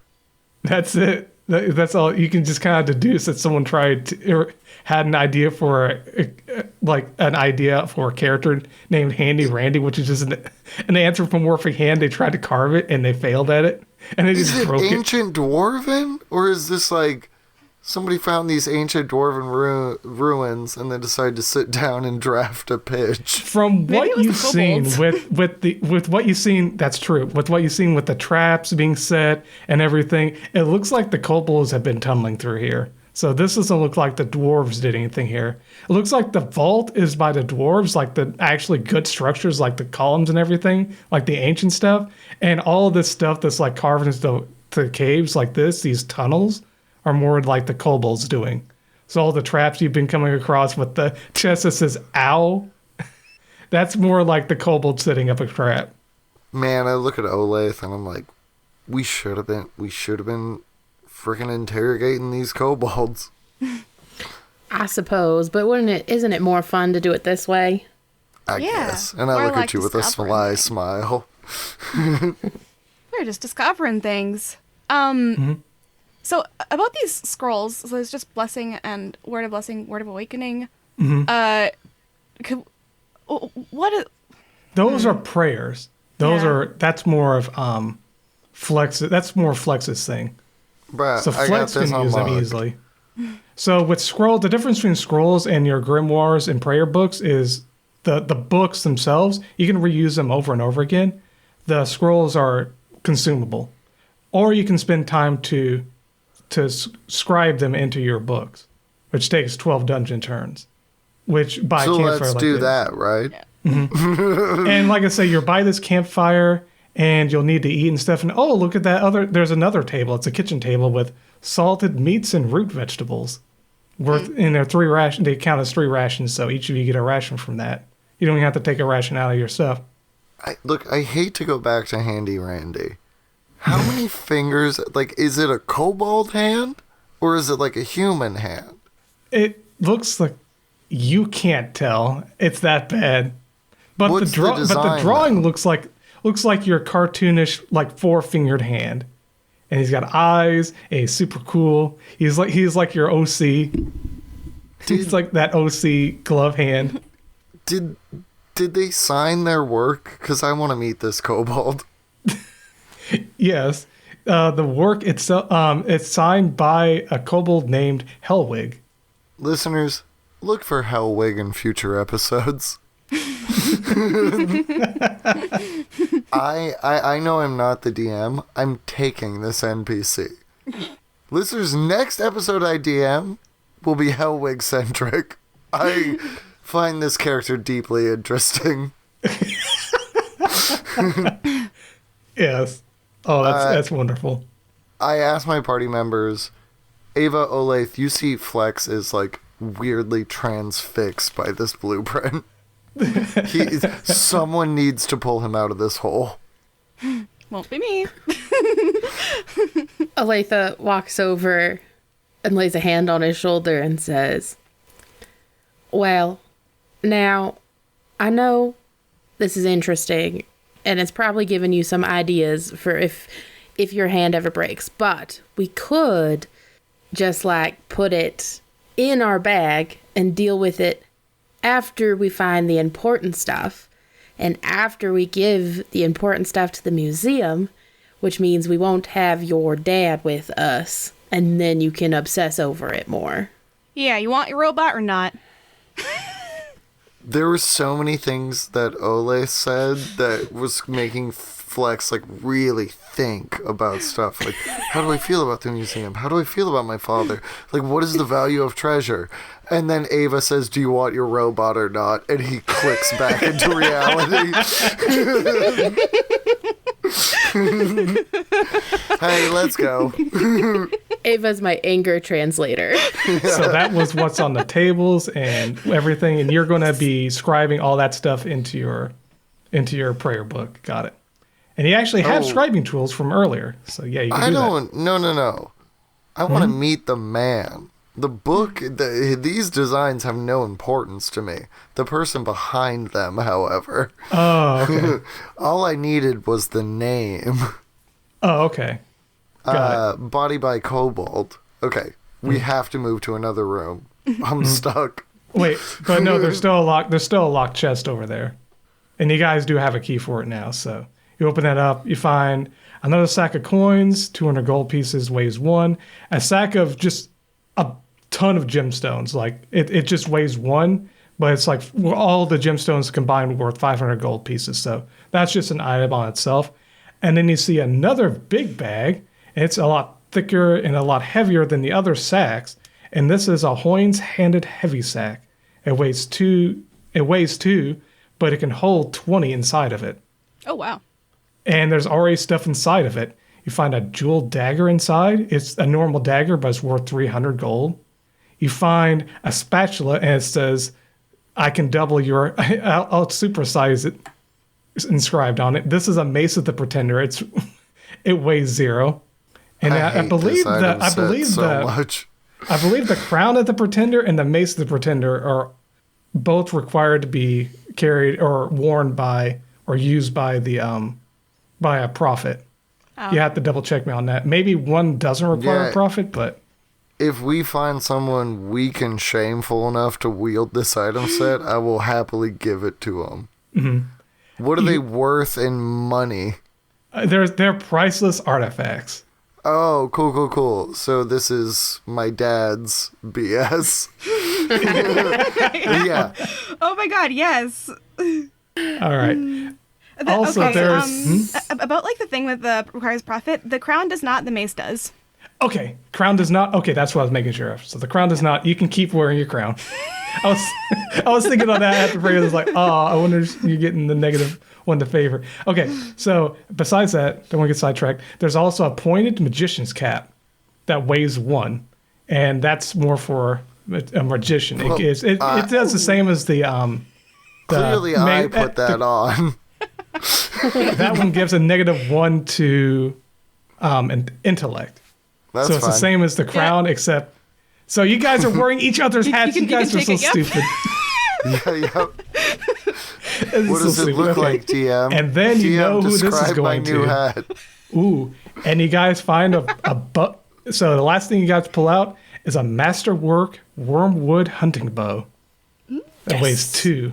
It's made of like this gnarled, like light green, good smelling, like just kind of this elvish wood, whatever. And it's a big upgrade to your hunting bow, your current hunting bow. This has Olathe's name on it. Oh yeah. Yeah, but what does my hat look like? It looks like your typical sorcerer Mickey Mouse hat. It is that. Oh, I take it off. Aww. What did you think when I said pointed magician's cap? Did you just think of something? I don't know. I thought there would be like multiple points. Like I thought you were gonna go jester's cap, and I was like, I could see that. No, they only just. I just hand it to Ava, sadly. Oh yeah, you volunteered your father to carry stuff for us, and then I just like walk over. I was probably reading, and then just he's gone, dude. Yeah, he's back in the main room. Right, he is. Like my freaking dad's dead, y'all. Well, if you gotta put stuff in anything, you've got that Hoynes handed heavy sack. It weighs 2, True. but it can hold up to 20. I don't trust that freaking sack. Well, we could put a couple things in there It's and then just definitely so not we even out. bag of holding. I stick my arm in it. Oh, it goes on for it's a bag of holding. Let's not kid ourselves. It's a copyright. Not a bag of devouring. It's a non-copyright infringing bag of holding. I'm just saying, sometimes bags have mouths. And then you put stuff in there, and then it eats it.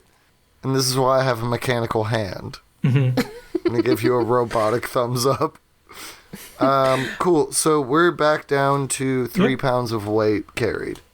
And we are at 760 raw coinage and small gems. And 500, 300, 800 in big gems. So, successful mission. We could pull out at any moment. So that's no all robot. the loot in this room, and now you guys are back to your options. You can go back the way you came, you can go through the door that the kobolds ran through, or there's that cracked wall that the little boingy booth attracted is kind of eyeing at and bouncing at. So I'll let you decide where you want to go next. What smells most like getting me a robot? Probably either going to the elevator or opening the dwarf door. Could I Beauty and the Beast the door? The door? Nothing's It's stopping an you. object, right? Yes, you could do that. Bruh. Okay, I look at Olathe for permission.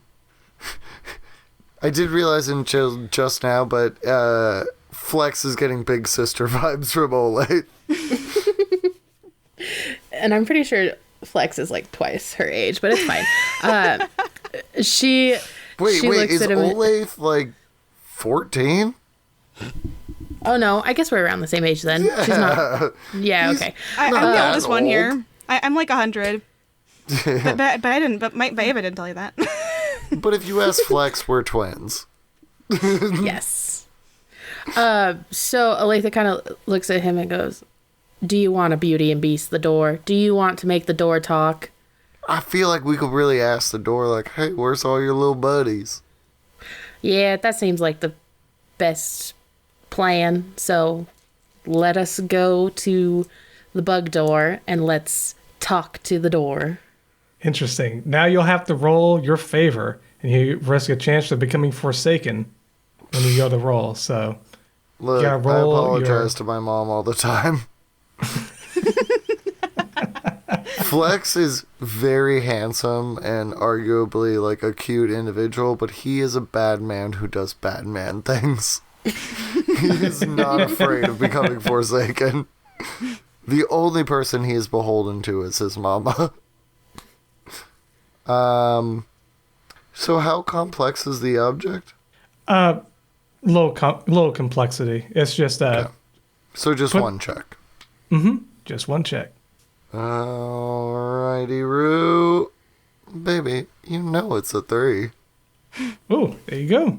So the door comes to life, and I don't know if you guys have ever seen the online series "Don't Hug Me, I'm Scared." It grows little, it just grows little eyes and mouths like that. And says, "Oh, hey there, nice to meet you. I'm alive." It's deeply like Eldritch H.P. Lovecraft. Like the magic I'm using to make this door come alive is horrifying. Oh, And then okay. it's a very cartoonish represent.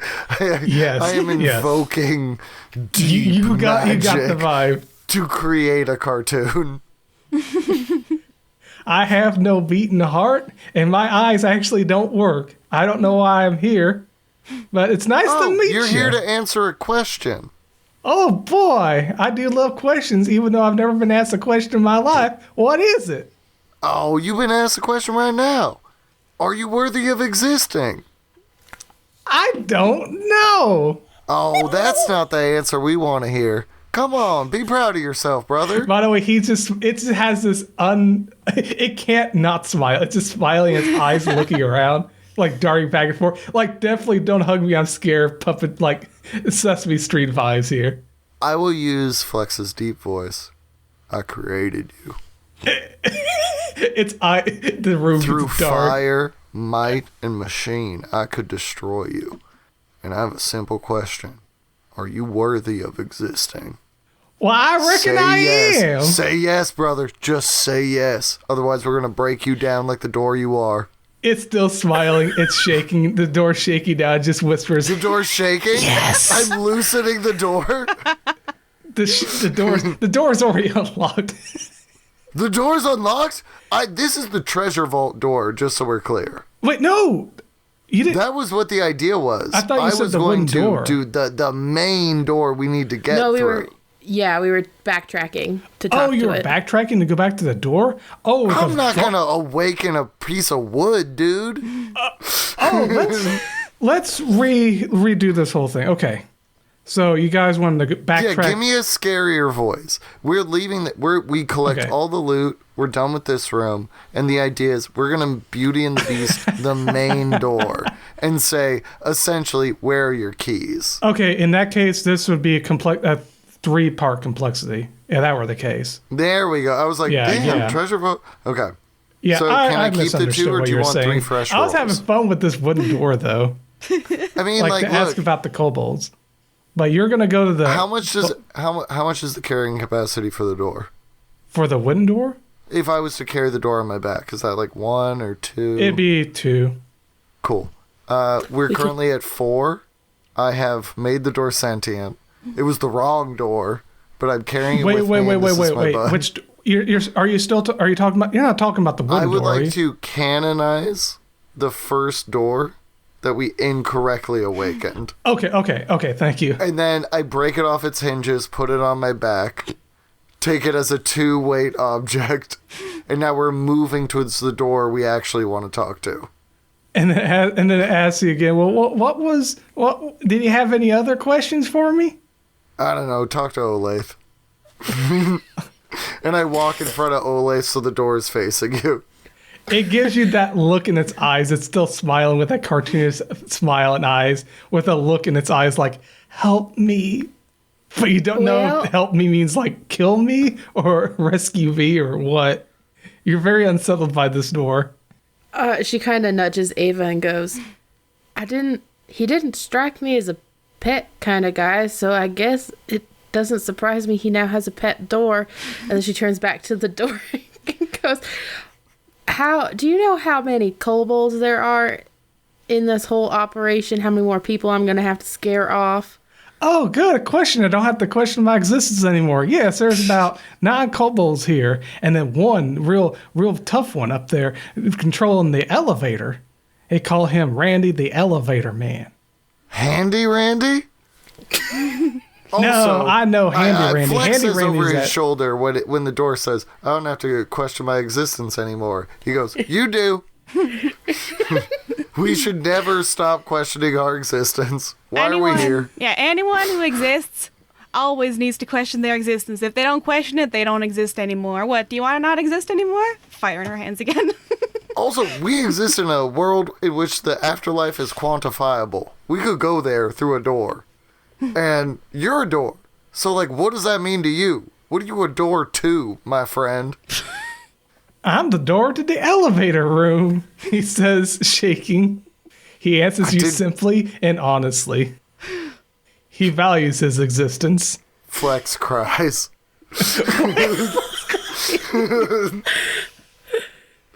He didn't, like Olathe said, he didn't know he was a pet guy. And now he has a best friend for the rest of his life. No matter what house he lives in, this door is the door to Flex's world. A simple, happy creature that knows what it is. Mm-hmm. Oh, as you guys are heading back, you hear some more tremors and like more dust falls from the ceiling as you guys are heading back into that room. And as you guys reach that room, you notice that Archibald is no longer there. And well. Yep.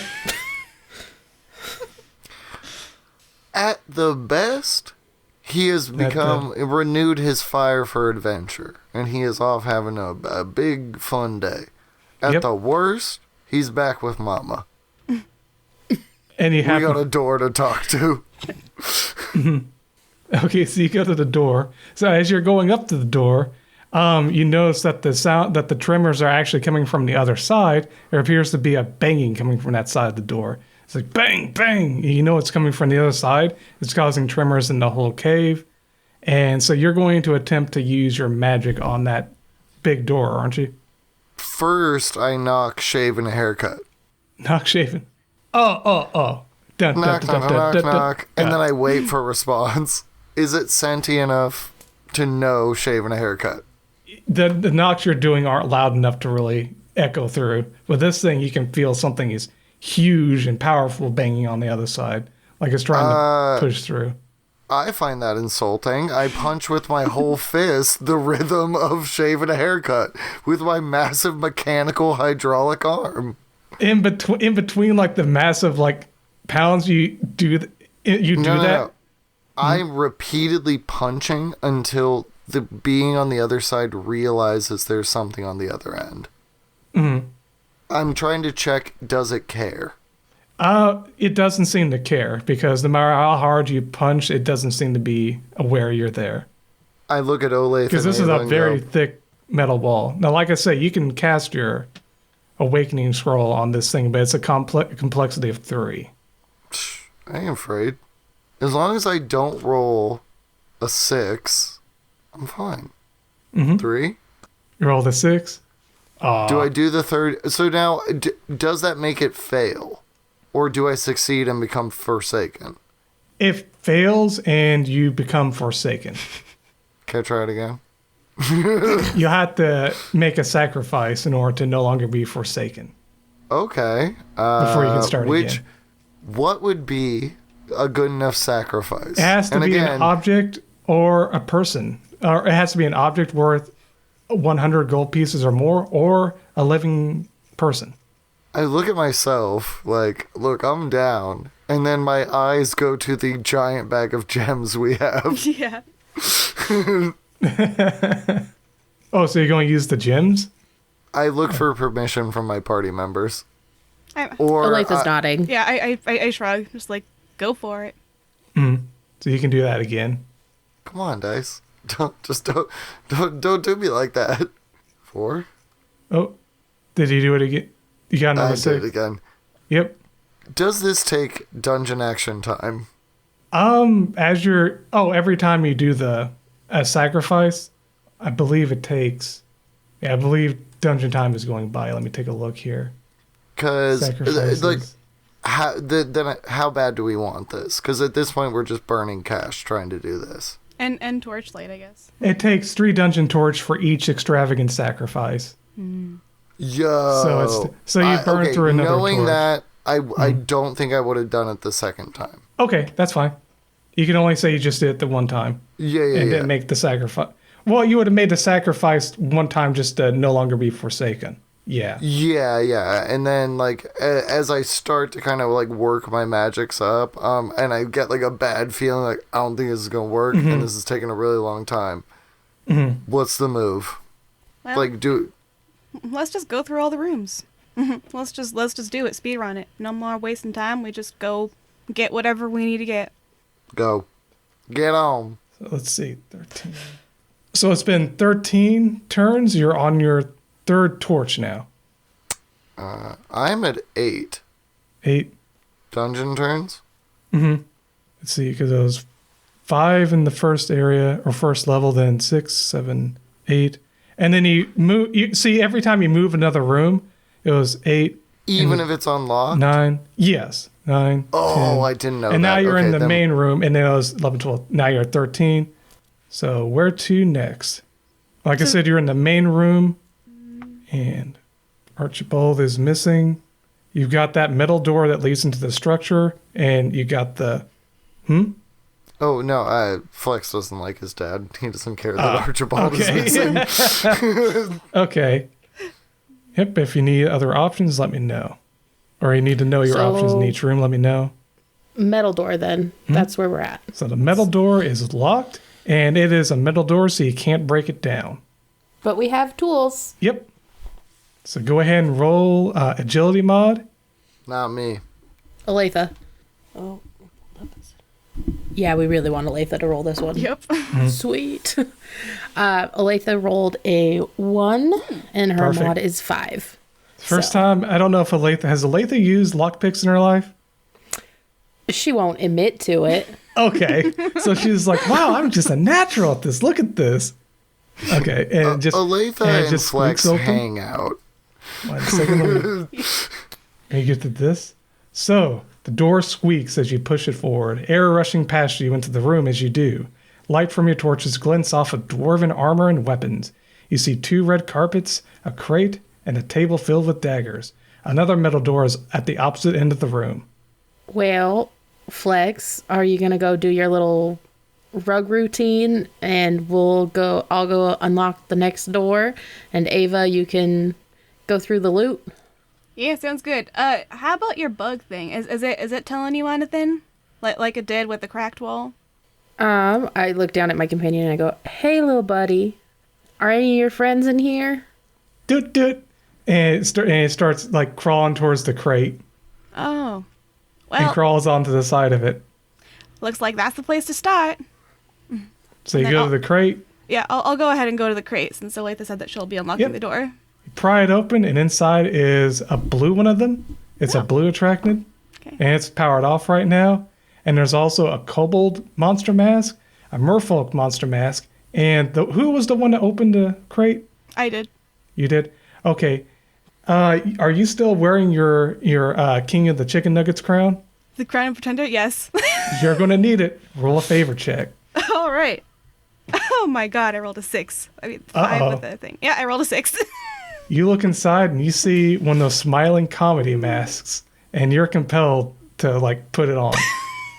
Ava, I'm gonna be honest, that looks dumb. That looks dumb as hell, Ava. She's You better got that take that on mask and off. the crown of pretender. So this is a smiling mask. It's a cursed item. It gives you 1 defense rating, but it also weighs 1, and you can't take it off. I can't take it off. Ava, take that mask off. You look silly. I tried to, I guess I would try to take it off and just like, I just wanted to look at it. I didn't want to put it on. And I try to take it off and I don't, probably. Yeah, what happens when I try to take it off? Oh, it just sticks to your face. It's stuck there. It's a cursed. You can tell it's a cursed item. And he Flex fell wants to do for the it. thing fully like foot on your like shoulder blade, trying to yank it off your face. It begins Yep. to hurt quite a bit. Dang, that thing's really on there. All right, the other things are in this room. Like I said, suits of armor. You see 3 sets of heavy armor. They weigh 2 each, but they provide 2 damage resistance if you want to put them on. And you see something for a warrior, unusually large pauldrons. They weigh 3, but they provide 3 damage rating. And it's something that Olathe could put on. That's one of those things you should put the weightless on. Dumb player question. Pauldrons? Question mark. Oh, you don't know what pauldrons are? Okay. They're like Shoulder armor. they're like big shoulder pads, yeah. Like big. Okay, So it's yeah. like 3 sets of armor, and you got this one that's like overcompensating. Yeah. So you put them on, and it fits if you put it on. I don't know if you want. Yeah, no. Olathe will put them on, and she says to her companions, "Now, not a word. I'm going to sell these for prettier armor, but for now, they'll work." Yeah, Oh, yeah. and this, she's gonna like gesture to her pretender and the mask, does not leave this dungeon. You understand? She looks at Flex both is- Olathe and Flex.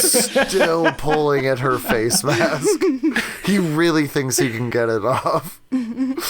Oh, and there are also, like I said, weapons. You see 2 weapon racks. One has a couple dwarven hammers. Another one has another dwarven hammer. So that's a magic item as well. Do any of them then- have my mama's gun? No, Then I don't care. they weigh 1 each. And there's also a glaive of the Storm Herald weighing 2. It's a spear that can do some lightning damage. I guess no one cares about those either. Oh, and a table. On that table, you see a ghost blade, 4 masterwork dwarven daggers, and a set of 4 rat daggers. The set of rat daggers weighs 1. Like the set of 4 weighs 1 in total. Each of the dwarven daggers weigh 1 each, and the ghost blade weighs nothing. Can we just like open the bag, scrape it in, Oh yeah, so that's go and 1, unlock the next door? 2, 3, 4, 5, 6, 7, 8. So that's 10. Are you collecting the armor as well? If you collect the armor yeah, as well, why that's not? 16. We still got space. We were at 23 before we found the bag of holding. Sorry, not bag of holding. And then we were at 3. So what's the total weight of the room? 1, 2, Wait, including armor. 10, 11, 18, 20. If you count everything, including like the red carpets. Guys, I don't want to lose these carpets. That included the we masks as well. The masks each weighed 1. Remember, there was a kobold that's monster mask fine. and a merfolk monster mask. Do we care about the armor? No. So we'll leave the 3 sets of armor, which is 6, which brings us to 14. So we still got, 3 pounds of wiggle room. Yeah. And that's everything you find in this, a bunch of armor and weapons. All right, so there is another, like I said, another metal door on the opposite end of the room. I want the ghost blade. I You want want to the ghost see. blade? Okay. Can a devil turn into a ghost? It doesn't Did turn a you into a ghost sword permanently die? if you look at it. It only turns you into one for one combat round, but still, it's 1 fun. to 6. Yeah, I'm just collecting cursed items right now. And it's load 0, so why not? I'm gonna have a jester's mask that will not come off my face. I'll say to Flex, yeah, listen, I think this is gonna have to stay on during the dungeon, but you know what? Afterwards, you can rip it off, and I will deal with it. All right? I'll come back. It's okay. Don't worry. I can always come back if you know what I Ava, mean. at this point, it's not about you in the mask. It's about me in the mask. And I look at it like a challenge to be confronted. I'm going to get that thing off. Well, Olathe goes to go pick the lock on the next metal door. Oh, well, you don't need to pick the lock because it's actually unlocked. You enter a lavish study room with a large bookshelf, coin press table, and chair draped with an opulent overcoat embroidered with fine gems and gold twine. An extravagant rug embroidered with the map of draws lies in the center of the room. A chest can be found beneath the stairwell leading up, and a door blade trap is set next to the metal door. Olathe, roll agility +3 to avoid the door blade trap. Uh-oh. What did you... Oh, it's a 3 plus 3, so 6. Unfortunately, yeah, you get hit by it. And you just take just 3 damage. No, that's fine. Well, ow, that hurt. But hey, Flex, this looks more like your dad's speed. Unfortunately, we don't particularly have him with us, so I guess he loses out. But there is a very pretty rug in here. Well, yeah, you know I noticed the rug. Oh, yes. It is an extravagant carpet depicting a map of draws valued at around 250 gold pieces. This is a very, very glamorous rug. And it also weighs 1, so it's really I know nice. it's a fancy rug, but I'm just picturing that, like, 90s carpet where it was, like, the roads, you know?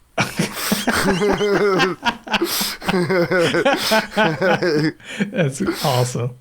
Bruh.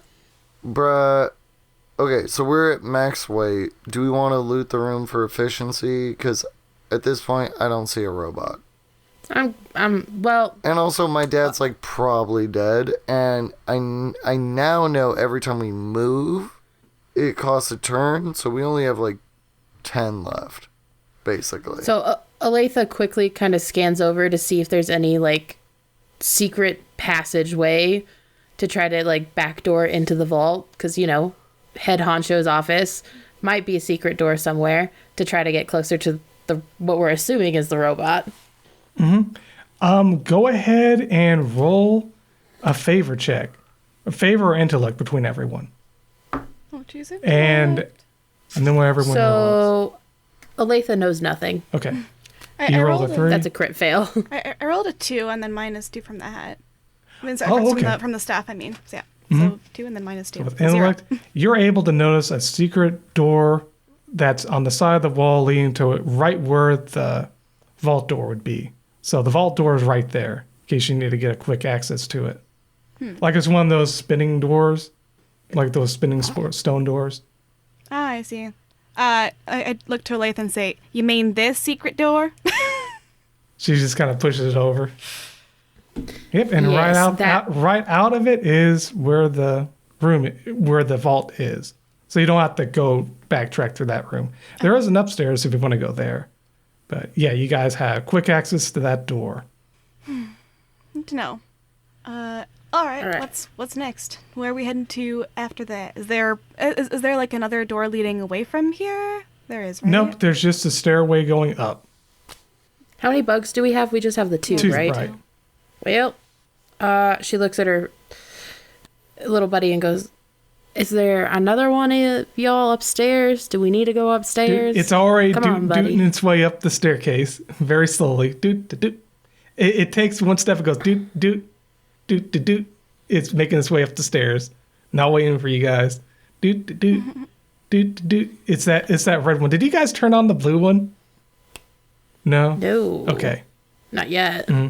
Well, it has a weight of 1 when you're carrying it, and if you turn it on, it just starts moving around. Olathe smashes the button to turn it on. Doot, doot, doot, doot, doot, doot, doot, doot, doot, doot. The blue one has a little higher pitch. Doot, doot, doot, doot, doot, doot, doot. And they just start making their way up the stairs slowly. Awesome. I think we should follow the bugs. Yep. That'll be the quickest way to find all the bugs, so then we can get the robot and get out of here. Guys, I'm going to be honest. I don't think the robot's in the vault. Because, like, the vault will be... If you had a robot that could dig through things, and you dug it into a vault, there wouldn't be anything in the vault, right? Yeah. So that, True. and I think it might be the thing that was... Maybe it was the thing that was making the crack. Because remember... Either Oh, by the Yeah, you hear a big voice crack. pipe up from Flex's back. Oh, I know that. I have purpose. They found the you talking about the robot? They found it in the room where the campfire was. See, I'm important. Hey, no one said you weren't. I'm special. Hey, now you're getting a little big for your britches. We're all just people, even though you're a door. I'm a door. Do, do, do, do, do, do. You hear echoing So- up the Hey, staircase. my magic doesn't work on you. Shut up, bug. And I point my gun at one of the bugs.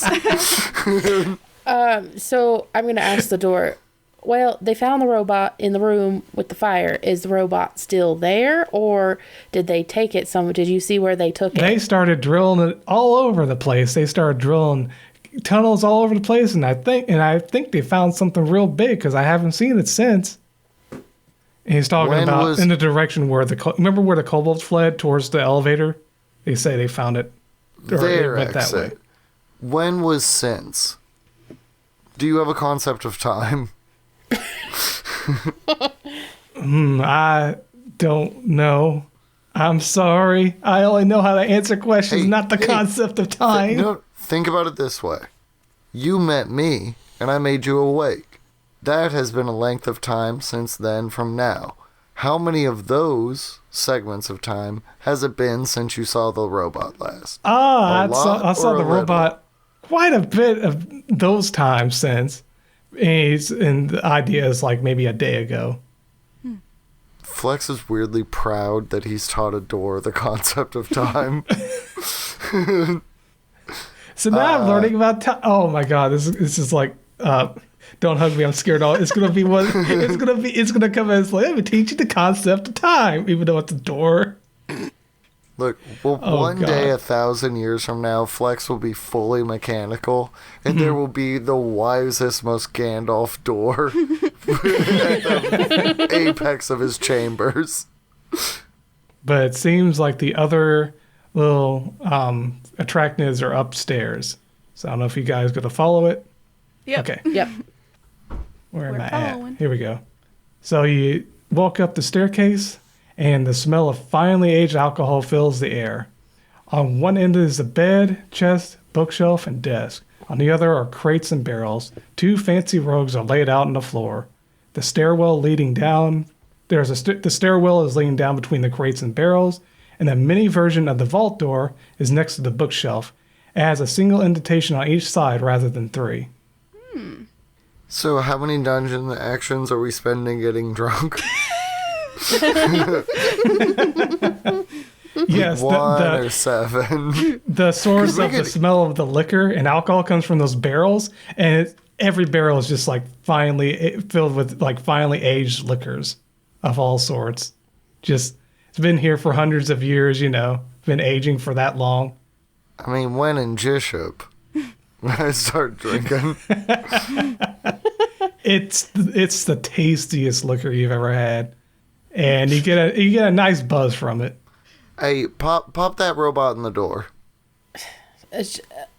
She deactivates it and deactivates both of them and puts them in the door. But also, could we not, like, because I know we're going to run out of torches, could we not make torches out of table legs? Is that a thing that there's can also happen? alcohol. We can, like, soak them into alcohol and make torches using that. Just, There like, you get go. rags, dip them in there, make torches. Well, you have to find rags first. If you Flex start has opening, do you guys start just looking through the room for those other arachnids? Yeah, actually, yeah. guessing. Yes. Yeah. The crates have a bunch of old clothes, so you could use those as rags. And you also find 2 red arachnids in one of the crates. And you also find 2 cloaks. You find an occultist's cloak, which weighs 1, and St. Gerlach's vestments, which weighs 2. Ooh, okay. I'm getting the occultist cloak. And what is the other thing?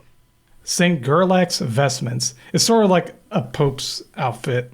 Yeah, old big man enough. clothes. Do you want to wear old man's clothes? Oh, definitely not me. This stinks of holy things. Like, if I like, I'm the one to find them, I just, like, yeet it and then just, like, hiss and draw back. Or just, like, throw it across the room. Just like, you want a rag? You can burn that. So you can actually make some more torches out of, there are 4 chair legs and 4 table legs in here. So you get plenty of torches to keep the lights going. So you guys are set for a lot more exploring for, well, the rest of the session anyway. Okay. Awesome. So, yeah, we do that and then we drink, obviously. Duh. Like, whatever liquor we didn't use to like, make the torches, we just empty. It's just like, or, I'm gonna keep some to use as, like, extra explosives and extra flammable things. If I like douse, if like, I wonder if we, like, douse a bunch of clothes in this alcohol and then throw it in the middle of a room and I cast fireball, we can just burn a lot of things. You could, but does that mean you Excellent should? plan. No. Well, now that's an excellent plan. So we put these in the door and she, like, shoves them in the door. Which ones? You put which colors? The 2 we have matching of all of them. You red ones? You have 3 red ones and 1 blue one. Okay, so 2 red ones. 2 red ones. When you put the 2 red ones in that door, the door shakes and it pushes open. So it's the same as the vault door on the outside, the big one. This is just a miniature one. And then as you open the mini vault door, you enter an empty stone hallway. There's nothing here except another mini vault door at the end of the hallway with a red and blue clockwork spider attached to each side. So a set of attractants, a red and a blue one on each side. So there's the last 3, or the last 2. Awesome. Can I take a peek through the door that they're in just to see what's behind it and then... You'd have to open it up by putting, the 2 red ones in like you did before. Or, remember, when you can't really open up, that's another vault door. It's another mini vault door, so it can open the same way you did this one. You can discern that when they got the red one on one side and blue one on the other side, it's closed. So if you do it the same way as before, it opens up. Pull one of the blue ones, put my last red one in there, and it'll open. And you can take them out after they're in the doors. So okay. This one opens. Oh, awesome. It opens up, and as it starts to open up, it kind of gets jammed, and it finally opens up. And when it does that, you feel like a rumble from, like, tremors all around you. Feels like the ceiling's about to come down, but it stays put. It's a pretty large tremor, but you guys get spooked by it a bit.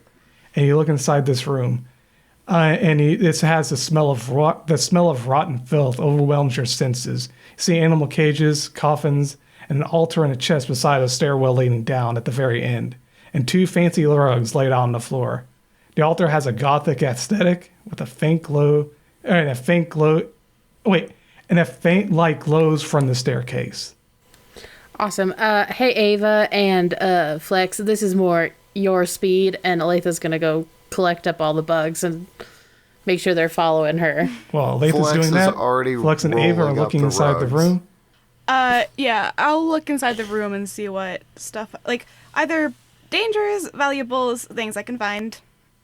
As you kind of pass by this coffin, you hear like a knocking, like boom, boom, boom, from one of the coffins. And then you hear squeaking coming from one of the cages. So, what are you going to investigate?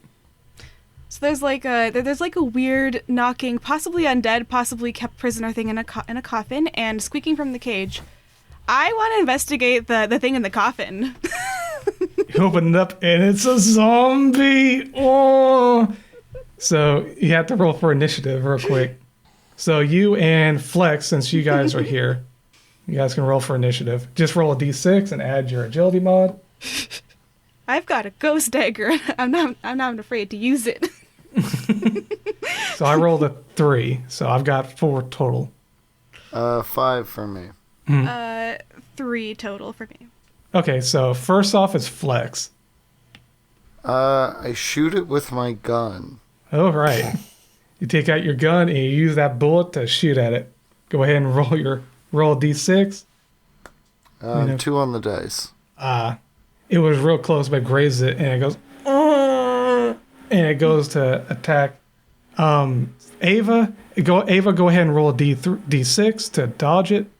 I rolled a 2. Do I subtract my? Yeah, I rolled a 2. My agility is 1. My agility is 1. Yeah.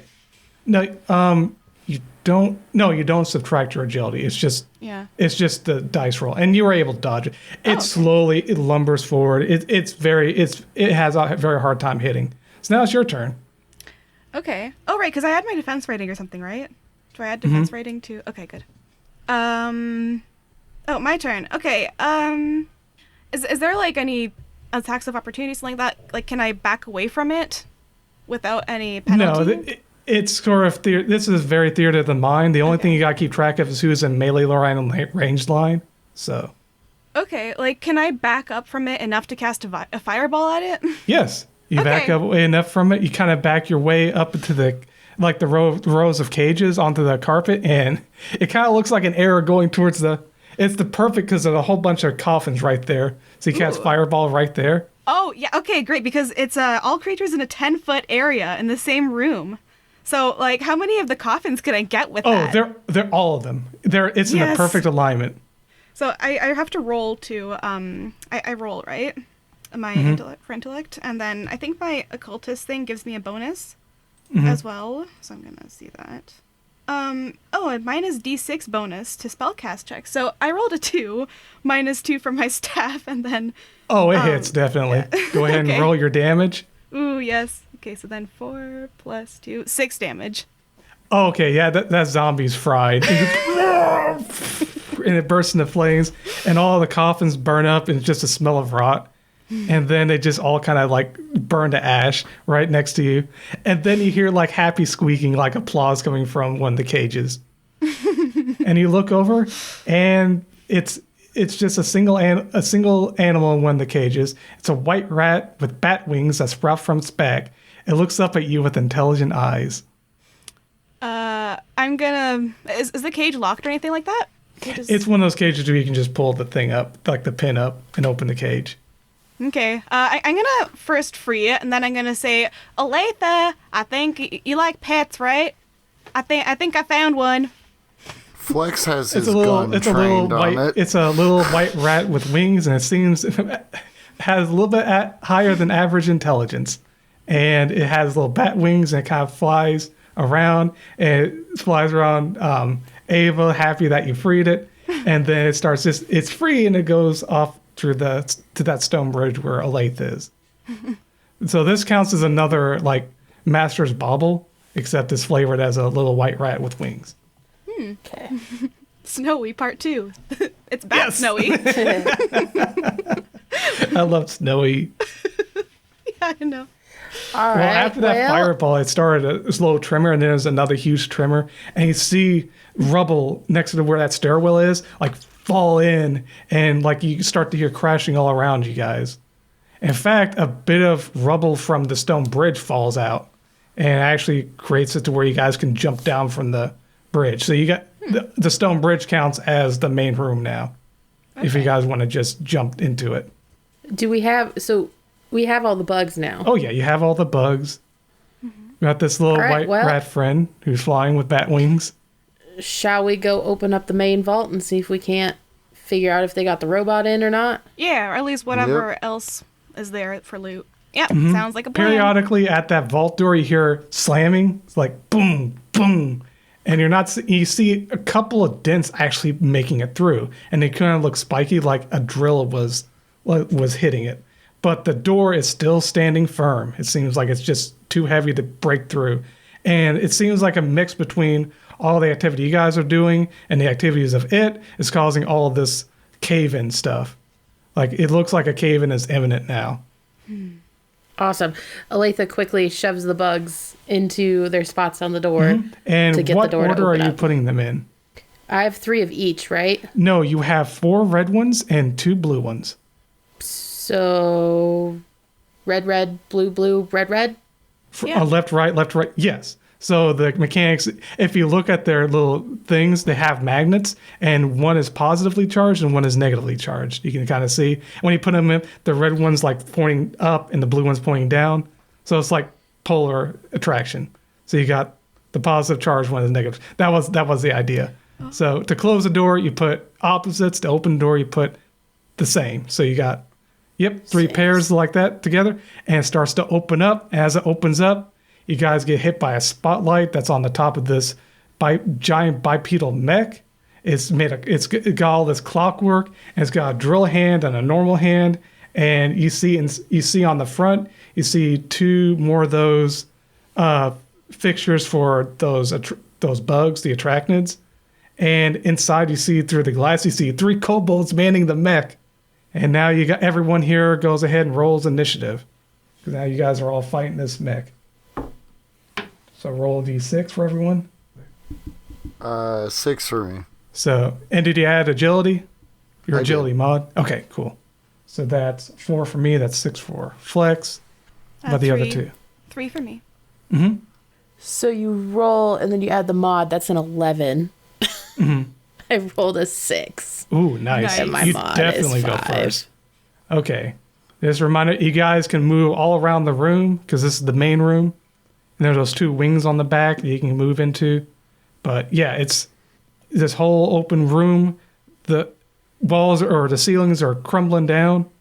And Olathe can go first. She is going to shoot them twice. So Olathe has this thing called combat prowess. You may attack a number of times per turn equal to, and we changed it to agility because Olathe is more of a ranger base than an actual fighter base. And mod. Each attack requires its own d6 roll. If you have attacked at least twice and a subsequent attack fails, you cannot attack again this turn. So she's just going to shoot the 2 kobolds that she can get to in the mech Oh, you twice. can't actually shoot the kobolds in the mech. They're actually protected. She's going to shoot whatever's protecting them to open it up. And you're using the masterwork bow? The new one you just got? Yes. Okay, keep in mind it does an extra damage. So it does actually, instead of doing 3 damage, it does 4 damage. Awesome. Okay. Okay, so explain. So fighting, right? So Rolling. you were rolling for each shot. So roll for your first shot. Okay, so that's a 1. Okay, that's a definite hit. So you hit it, and then go ahead and roll your damage. Or no, you deal. That's right. You add your agility to the damage. So that's you have 5 plus 4. So that's 9. 9. That's a Yep. really you shot like at the like the hydraulic thing or hydraulic line of one of the arms, and it jolts around, and it looks like they're having a hard time keeping it going. And you say you're able to shoot again. Yep, and that one is a 2. Yep. Wait a second. Let me check something. Where is it? That's a hit, and it does the so same that's 9 damage. damage again. It says 18 so And far, and he hit another she hydraulic is- line, and it's looking like it's about to fall over. She's trying to cripple it, but in such a way that that Flex can bring it back, so that way Oh Flex yeah, can the take it hydraulic back lines home. are easily fixable and replaceable. Yeah, she's hitting those joints and whatnot. So that was Ava's. And- No, not Ava. Yep, that I was was gonna say, that's Olathe's. Next is Flex. So Flex, you see this mega's already debilitated. It looks like it's about to just break down right after that. But it looks like they're about to charge over to Olathe. There's turn. 3 people in the mech, right? Or does it seem like there's 1 pilot and 2 other people? Or is it like a megazord they're all doing They're Very all in important one. action. It looks like it's a one-seated chassis, but they're small enough to where they're all like bunched up and they're controlling different things. Well, look, And- I have this prayer called Word of Command. Mm-hmm. I just want to tell him to get out. Ah, okay. Like, it's one target. Could I make multiple favor checks to perhaps convince them all that this is a losing battle? Please stop forcing us to wreck my new ride. Yeah, you can actually you can't really attack them like with a physical attack, but yeah, if you can see them in line of sight, you could actually target one with your command and to tell them to open the door. Yeah, that would work. Cool. So you and have I to can roll that. affect, like, it's like one word. It's basically command. I'm making dead eye contact through the cockpit shell that Olathe has like started to crack with her massive arrows. Well, actually, she And I'm hasn't just- been cracking those. She's been just Oh, the hitting the hydraulic joints and lines, stuff, yeah. the hydraulic lines. Their ship is sinking. And I just want to simply say, out. Okay. That is a 2 on the dice, my friend. Yep. So the one in the center, and now that you're looking, now you see one of the kobolds in the center. You hit the one in the center. You say out, and he immediately just opens up the doors, and you see inside, it's fully exposed, are these 3 kobolds. One is the one in the center that you told out and opened the door is wearing an emerald crown. I And the grab other 2 him. are just they're all the same. It's just this one happens to be wearing a crown. Yeah, no, I grab him, I push him up against the side of the mech, and I say, "Who is Hellwig?" Oh, you have to wait until after combat ends, but yeah, we'll get to that. So that guy gets out and stands in front of the mech, and the other 2 are looking like and they're confused. They look over and they're not sure what to do. So, well, what do they do? They start trying to. They don't know how to operate the drill hand, so all they can do is start moving around. So they start trying to move, and they move. Actually, kind of start backing, like reversing back into the vault room, but they aren't out. They aren't in the vault room yet. Essentially, use their action to move into range position to get ready to flee next turn, like flee back into the vault Where are they room. gonna run? They're in a vault. Yeah, it's true. So, but the mech is exposed. This one with the crown is out, and then he shakes his head like, "Wait, why did I get? Oh my god!" And he looks behind him, and then it's Ava's turn. So you see these 2 kobolds in the mech exposed, and you see this one out in the open, just completely exposed. Okay, well, what I'm gonna do is, so yeah, I'm gonna shoot the one that's farthest from the door with the magic missile, and at the same time, I'm gonna say like, the other one, you heard what he said, out. So I'm just gonna like say it, and then I'm also gonna shoot the one that's farthest from the door, just to show them like it cannot stay in there. You're talking about the 2 that are inside of the mech? Yeah. Okay, they're both sitting next to each other essentially. Okay, but like one but is you like. can just you shoot one with magic missile to knock him out. I'm assuming.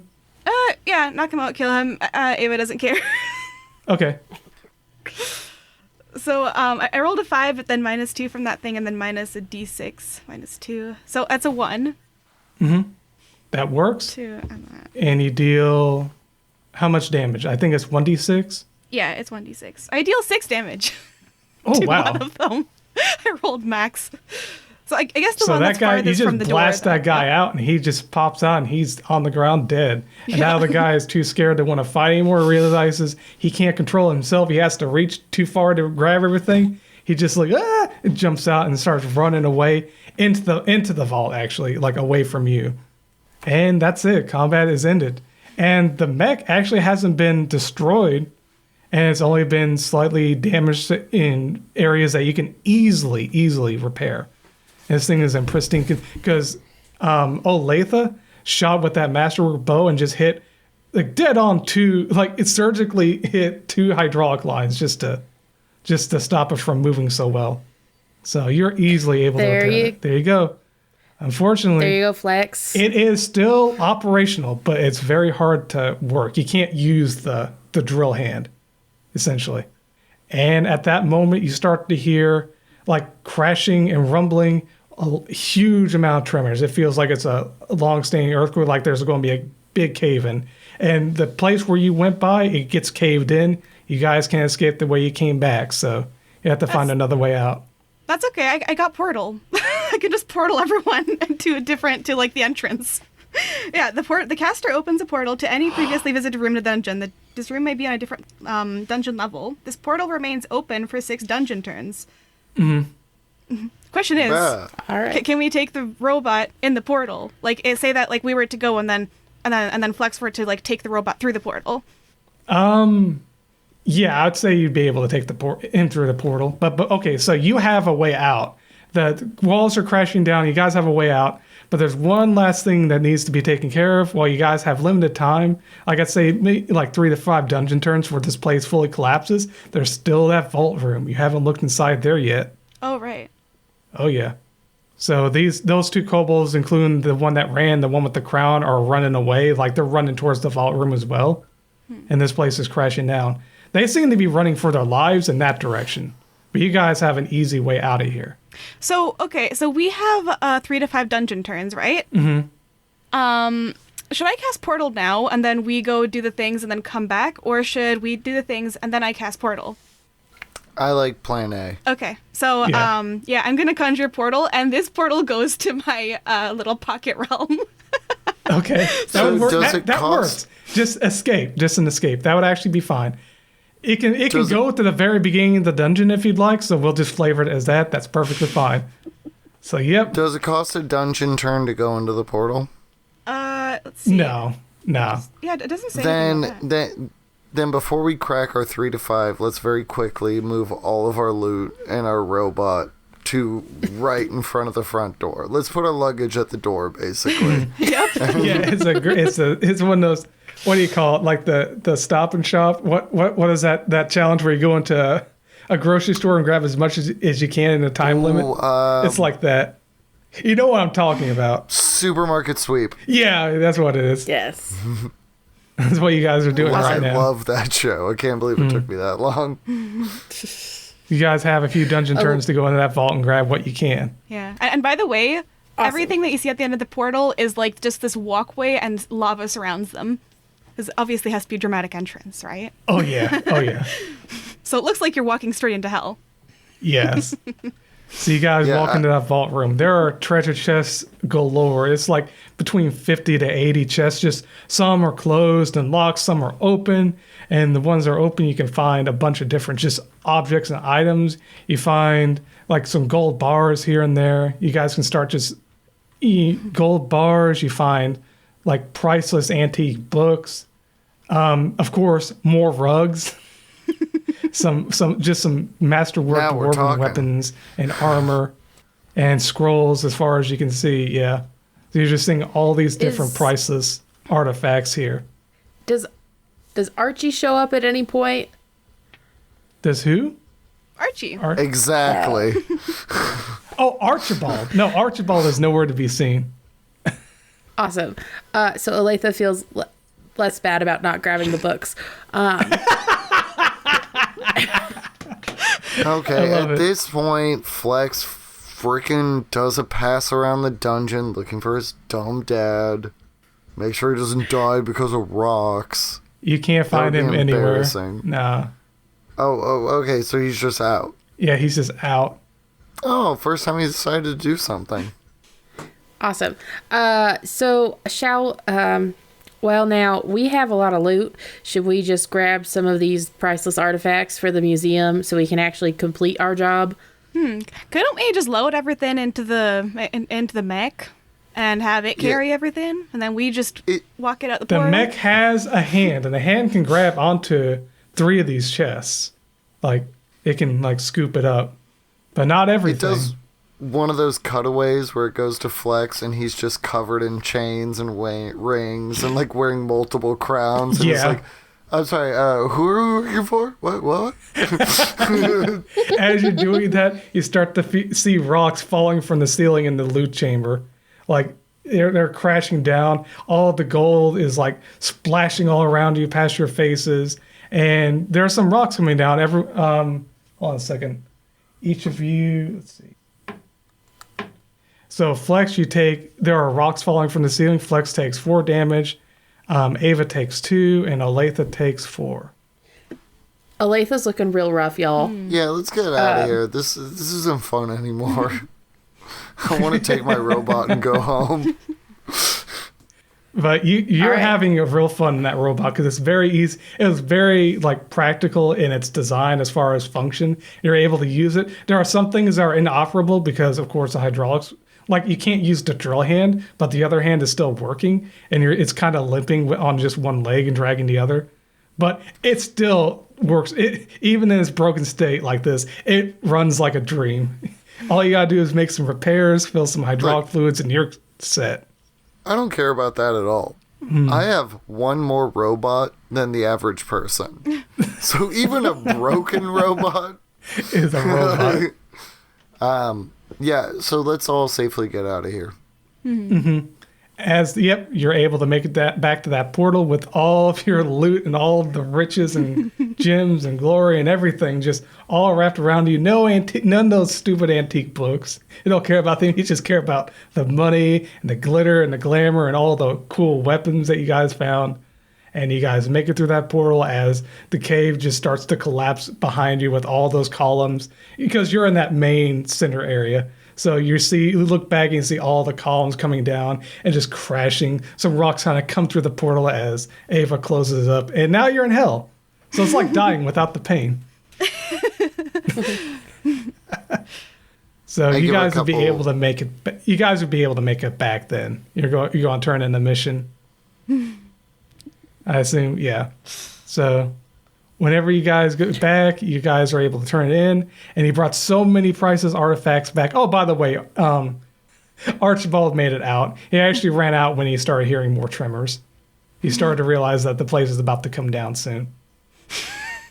We assumed as much. Yep. But he was able to keep all the other stuff you guys put on him. I don't know what you guys gave him to carry, but he kept that stuff. Okay. He figured you guys would have made it out somehow and would have been fine. Question about the cursed mask. Yep, you're going to have to find a way to get that off.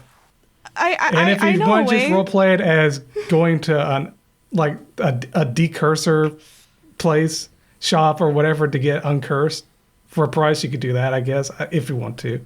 Or you can have it be like a thing you're having to deal with for a while. Either way. Or I could just if I mean it's an object that belongs in the material plane, right? If I just go into hell, if I take the quickest route to hell and then just get resurrected back in the material plane. There you go. That's another way. Yep. That's a workaround. There you go. The mask is off. Like I said, I feel like Ava just kind of like pokes Flex, and then he just is like, oh, okay, and then shoots her dead in the chest. Yep. And then, actually, before he does that, I'll just say to Olathe, just take care of my dragons until I get back, all right? And then I'm gonna send Penny and Malum over, and I'll just tell them I'll be back just in a month or so. All right. So Olathe, you have Penny, Malum, 6 little boingy boofs, and a little white rat with wings all surrounding you. They're happy to be around you. Flex puts another notch on the barrel of his gun for how many times he's killed Ava out of convenience.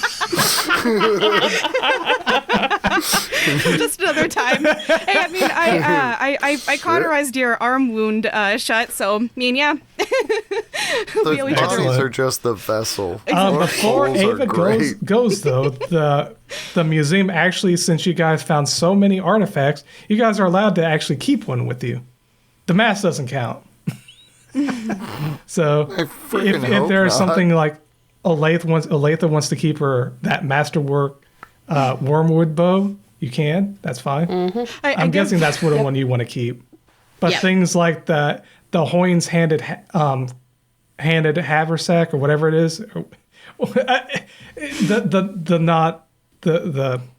the bag of holding. Let's just call it what it is. That Look, counts as we can- one. Another thing, like the magical hat, the cloak, those are artifacts. So, is there anything you guys particularly want to keep after this session or after this mission? I mean, Because they're letting you go off. I am going to Flex and I have a deal where every time he has to kill me of convenience, he can take whatever loot I'm carrying, except for my dragons, of course, but they'll just usually fly off. Yeah, he rolls his eyes. Oh yeah, you get to go off to hell for a month, and I got to carry your stuff. It's just like, But hey, which I of mean, your you can stuff sell do you it. want Flex to hold on to for a while? Okay, artifact wise, because robot doesn't count. That's not an artifact. Nah. That's just mine. I count that. Yeah, So- that works.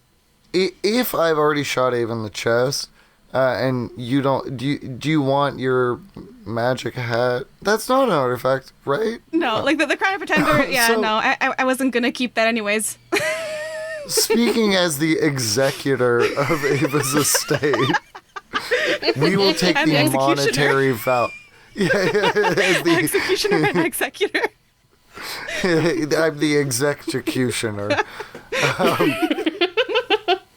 We will take the monetary value of the first and second highest priced artifacts. Thank you. Oh, and you just can the- keep them, but we'll go ahead and take the gold for them though. Okay, so you're going to keep the bow, and you guys are just waiting to get extra payment for. So, We don't yeah, we can want arrange the that. thing. We'll just take the money. Exactly. They can arrange for there that. wasn't Money, anything I wanted, please. anyways. So you got your robot, which they allow you to keep. That's perfectly fine. And then you keep you got your bow, and then they give you extra payment on top of that since you guys are like, I don't want to give you guys all the artifacts. You guys can just give us extra payment. So they do. They give you a little extra payment, about 1,000 extra each. So you guys get a total of 5,000 gold each for all the artifacts that you guys recovered, and all like the combined value of the gold and gems and treasures you guys found, and the rugs. Let's not forget the rugs. Maybe you guys can milk your party member's death and get even more from them. Nah, we're good. 5,000 is enough.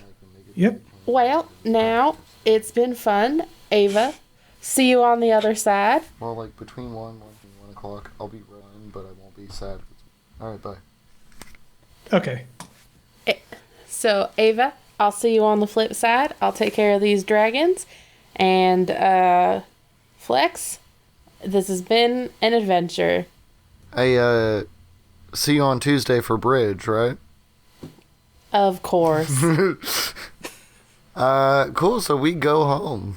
Like, we did the job. Hey, you want me to drop you off? And I'm like talking from the cockpit of my mech. Well, I suppose I will just take myself on a little walk since I now have extra pets I gotta manage. Oh, I'll walk with you. And then it's like that scene of like, like the long street with the sunset in the front. And it's just a giant mech walking next to a broken warrior with a bunch of pets. What a Smash cut. wonderful epilogue. Wait, when does Ava get shot? She's the pros. Oh no, she's been long dead. Yeah, I mean, like, Okay. I didn't want anyone to see me wearing this thing, so I'm just like, I'd rather be caught dead than that that. actually So works, it's okay. like, Yeah. literally as soon as I Everyone's get like, Like- wait, what happened to your other Did she die? And you guys are like, yes, sadly, she perished. Well, yeah. I'm just like, yeah. No, she's dead. what is Ooh, a moving freak on. her out? Oh, for compensation, we'll let you have the mech. That actually works. Ava in Hell's the post-credit scene. So I'm just explaining to my mom, like, why I'm back. I'm just like, oh, this mask wouldn't come off, so I just took I just decided to take the easy way out. Anyways, you want me to do some work around here? Torture some souls? Sure. I got some practice. That's a great line before I shoot you. Where you tell our moms I said hello. I'll look for your mom and him. So with that, I'd like to actually share with the audience and the other players from the other sister episode of this, the epilogue of possible events. So here are some things that could have happened in in this campaign as well, or this session as well. The alchemists from the Potion Commotion, Greta, Ken, and Alana, have a secret laboratory where they brew new flavors for Hestia's Bestias. Snowy the Rat, who debuted in Delia the Beast, is locked away in a cage again. A merfolk cult happens to grab Archibald while no one is around. The party follows them through a portal to stop a sacrificial ritual. Randy Stormbone, featured in Minesweepers, mans the elevator that the other kobold miners from Big Burrow Incorporated used to access the tunnels. So those are all the other different events that could have happened. There are plenty of other Easter eggs that I won't go into, but that's pretty much the gist of things that you guys could have had happened and just happen to go through your own Flex's thing. second episode. I'm really glad that, like, his thing isn't just saving his dad. Yeah. In the event that he disappears and you guys are supposed to kind of figure out, that pool of water. And the altar. I still like the idea that he got kidnapped and then just worked his way out. The alternative, if he didn't go that way, was that he just like, oh yeah, earthquake, cave-in, I'm out. So he has he's not entirely like boneheaded. You know, he is a used former to be. adventurer. When Flex was young, he was proud of his father. Now, And then Mama died. and then everything became dysfunctional. And then he met Ava and Olathe, and then things just went downhill from there. But not really.